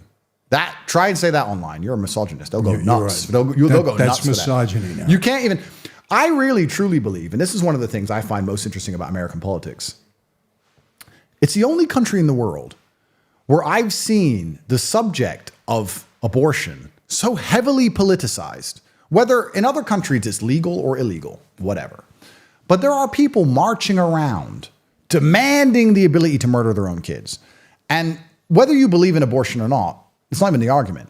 I'm saying there are people who will decide who leads their country economically, militarily, the leader of their nation, all based on whether someone in some other state can kill their own kid or not. Yeah.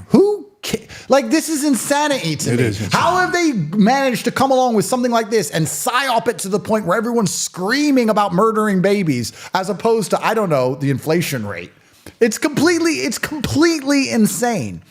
I have members of my family who were super liberal, super pro-Biden, and even they have admitted that Biden's messed up and everything was better under Trump.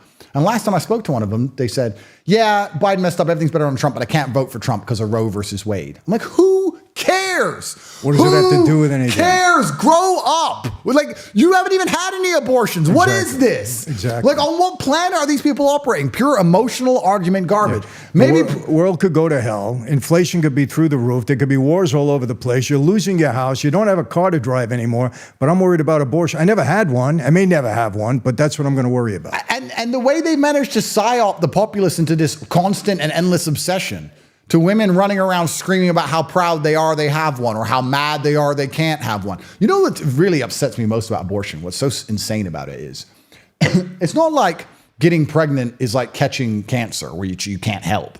You can stop yourself getting pregnant. Of course. a lot of different ways. Very easy today. Is it just oops, I don't want to ever have to take responsibility for my actions thing? Is it just a metaphor for the mentality that allows you to say, no matter what stupid things I do, I don't have to be responsible for anything I've ever done? I don't know what it is. Maybe also people wouldn't be so obsessed with killing their own kids if they could afford to have them. Maybe if you fix the inflation rate and you fix the fact that people can't buy homes and you fix the country, people might be more interested in keeping their own children. I don't know, maybe.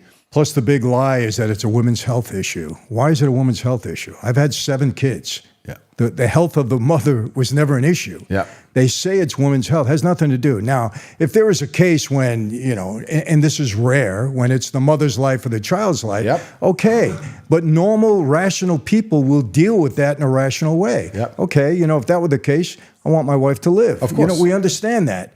But every abortion issue is not a women's health issue, but that's what they keep. That's the center point. Women's health. It has nothing to do with women's health. Of course. It has to do with I want the kid or I don't want the kid, period. And that's the final point of the demonic mindset, right? We talked earlier about selfishness. They're convincing young women to be so selfish, so self-obsessed that they're proud of murdering their own children that they created, that they could have prevented even beginning to grow, and then putting on a t-shirt, look what I did, I'm a good person. Yeah. Like the absolute end state of the slave mind, the absolute end state of demonic. When I see this insanity, only in America, in any other country in the world that abortion's legal in, it's never celebrated. No matter how fallen some of these other countries are, even America, even maybe UK, I'm not sure. But if you were to go to Italy, France, or any of these other Western nations, if a woman has an abortion, it's a very unfortunate, unhappy event, and that's it. There's none of this celebration of it. There's none of this happy, look what I did. It's crazy how far the psyop has gotten in. This is another thing that might get me in a little bit of trouble, but this is where I think men have failed society so much, because evolutionarily, I don't know if you've ever read the book War Brides, but it was about French women who ended up marrying German soldiers. And it was saying that the Germans kicked the French, they beat them. Mm-hmm. And across 3 or 4 years, the French women, even though the Germans had killed their husbands, the Germans had money, they had provision, they were the power structure, they were respected, they were feared, they had wages. The French men didn't have anything if they were alive. And all the French women ended up going with the German men. And it's talking about how the power of these men were attractive. And no matter how much they were resentful for the fact they killed their husband, over time, women are more likely to just adhere to power structures because they can't defend themselves. So their self-preservation strategy is to adhere to a power structure. Their self-preservation strategy is, well, I can't fight.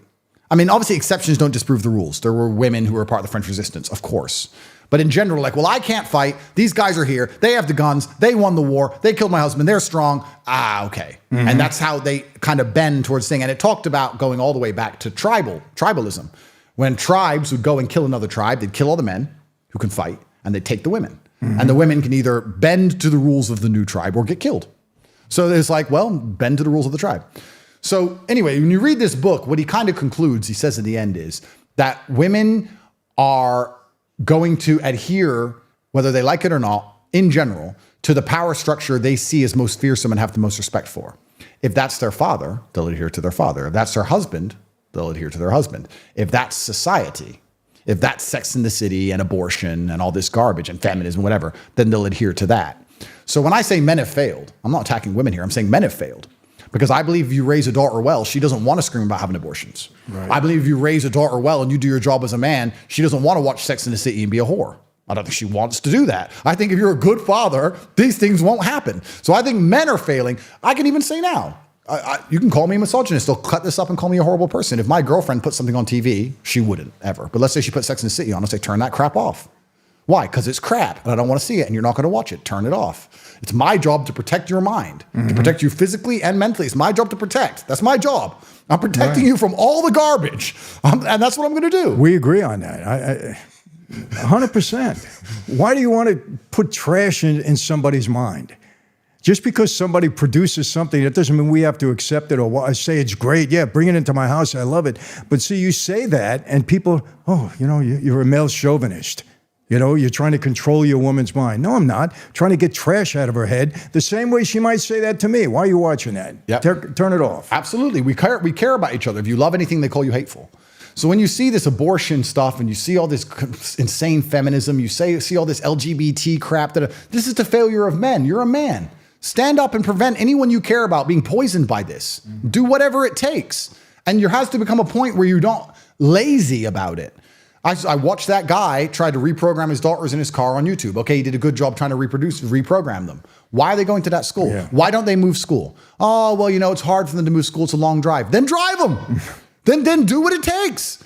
There's a degree of apathy and laziness. Right. There's a degree of fear of being called a bad name. There's a degree of fear of being a coward. There's a degree of fear of their wife telling them off. I don't know what it is, but they're allowing these huge power structures, these dominant forces, which you see all over the internet, all in the educational system, all in the media, all over Netflix, to get control of the women they care about and send them insane.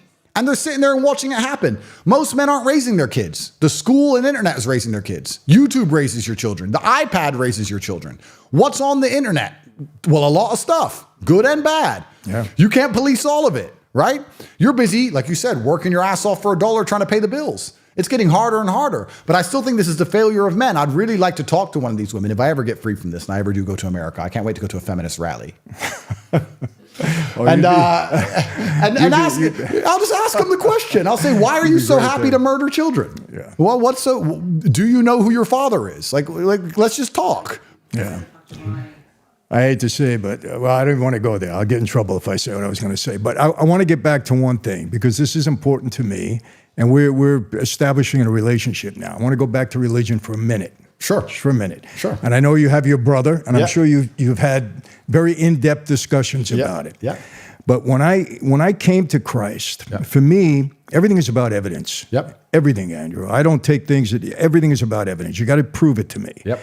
And when I did my search, without getting to all this now, I really found out that the Bible is so supported by evidence. Yeah. It's a fact. Jesus rose from the dead. It's a fact. And what separates everything else from me is if I want to enjoy eternity and be in heaven, then I have to accept Christ. Yep. And that's all I want to say. That's the bottom line. So when you study Islam and you Yep. get there in 2 years, just remember, it could be a great religion. I have a lot of Islamic friends. I have so many people online trying to convert me to Islam. I bet you do, yeah. And you know what? They're so nice about it. Yeah. I mean, just really, we've had in-depth discussions, and I tell them the same thing. I respect, so many of you I respect, so many I met in prison, they carry themselves best in prison. They really would. Them and Christians too, but Yeah. they carry themselves well all the time. I said, but there's a separator for me. Either I believe in Jesus or I don't. Yeah. Either I get into heaven or I don't. That's it. I understand. And for me, I'm convinced. And I tell people, listen, I'm by far not the best Christian out there. I still have, old thoughts in mind, and sometimes I act on them, sometimes I don't. But my faith is rock solid. Yeah. And it's rock solid, built on evidence. I want to leave you with that. Okay? And that's a perfect way to end because, like I said, Bailey, who I live with, is a devout Christian. My brother as well. They're trying to say the same things, and I'm open to learning. I don't want to be a closed-minded. I will come to my conclusions, and God will lead me where He leads me, and I'm open to it, and I love to hear it, and I have absolute respect for Christianity. I really do. Thank you, friend. Thank you, sir. Thank you. All right, so there you have it. Like I said, Andrew is never in a loss for words, and I hope you really listen to what he has to say. I mean, he makes so much sense about so many things. When you talk about manhood, what is Andrew doing? He's teaching men how to be men. And how often have I said this? There's a thought process out there now, especially in America, that if you're teaching men to be men, that it's demeaning to women. And it's just the opposite. If you're teaching men how to be men, you're teaching them how to be providers. You're teaching them how to be protectors. You're teaching them how to be husbands. You're teaching them how to raise their children the right way. You're actually benefiting women. You're not demeaning women in any way, and Andrew doesn't do that. Listen to what he had to say, okay, without forming opinions or listening to somebody else or those people out there that feel threatened when men are men. That's not the right way to exist in this world. We need men to be men. We need women to be women. They're equal in many ways. They just have different roles. That's just the way it is. And Andrew has said nothing wrong in this conversation. As a matter of fact, I agree with everything that he said. We talk about a lot of different things. We talk about government. He's been through the system. So have I. Is it always bad? No. But if you get on the wrong side of people, it's happening in America. It's happening here in Romania at times. You get on the wrong side of people, your ideology is different. You speak up, you become important. People start to listen to you. Your voice matters. What happens? You become a target. I tried to tell people in America, I'm warning you all, listen to me. I'm not a prophet. I just see things happening. I've been through it. I understand. When the people in power start to weaponize the Department of Justice, law enforcement, federal agencies to go after their political enemies, we are in a very dangerous place. Donald Trump, I don't care if you hate the man. It's not about Donald Trump. It's about what they're doing to somebody who they're in fear of. That's the bottom line. They're in fear of this guy. They don't want him to be president. They can't beat him the right way. They feel they can't, so what do? Okay, 4 cases, unheard of. This is unprecedented in the history of our country. But it's not about Trump at this point. It's about weaponizing agencies in the government to go after people that disagree with you or that you fear. That's number one. Number two, the media. Communist countries control the media. That's propaganda. That's how they tell you to believe or think what they want you to think or what they want you to believe. It's dangerous. We have that happening here in America. Andrew points this out. It's true.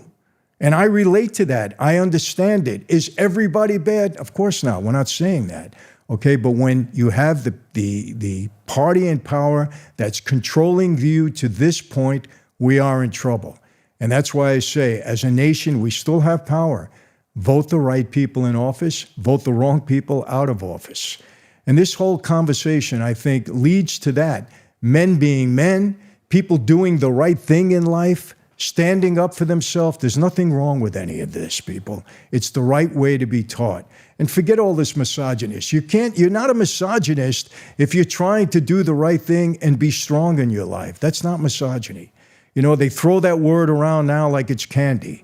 All right, I hope you really listen to this conversation. And if you didn't catch it, go back and listen to it again. It'll be in 2 or 3 parts, all right? Listen to it again.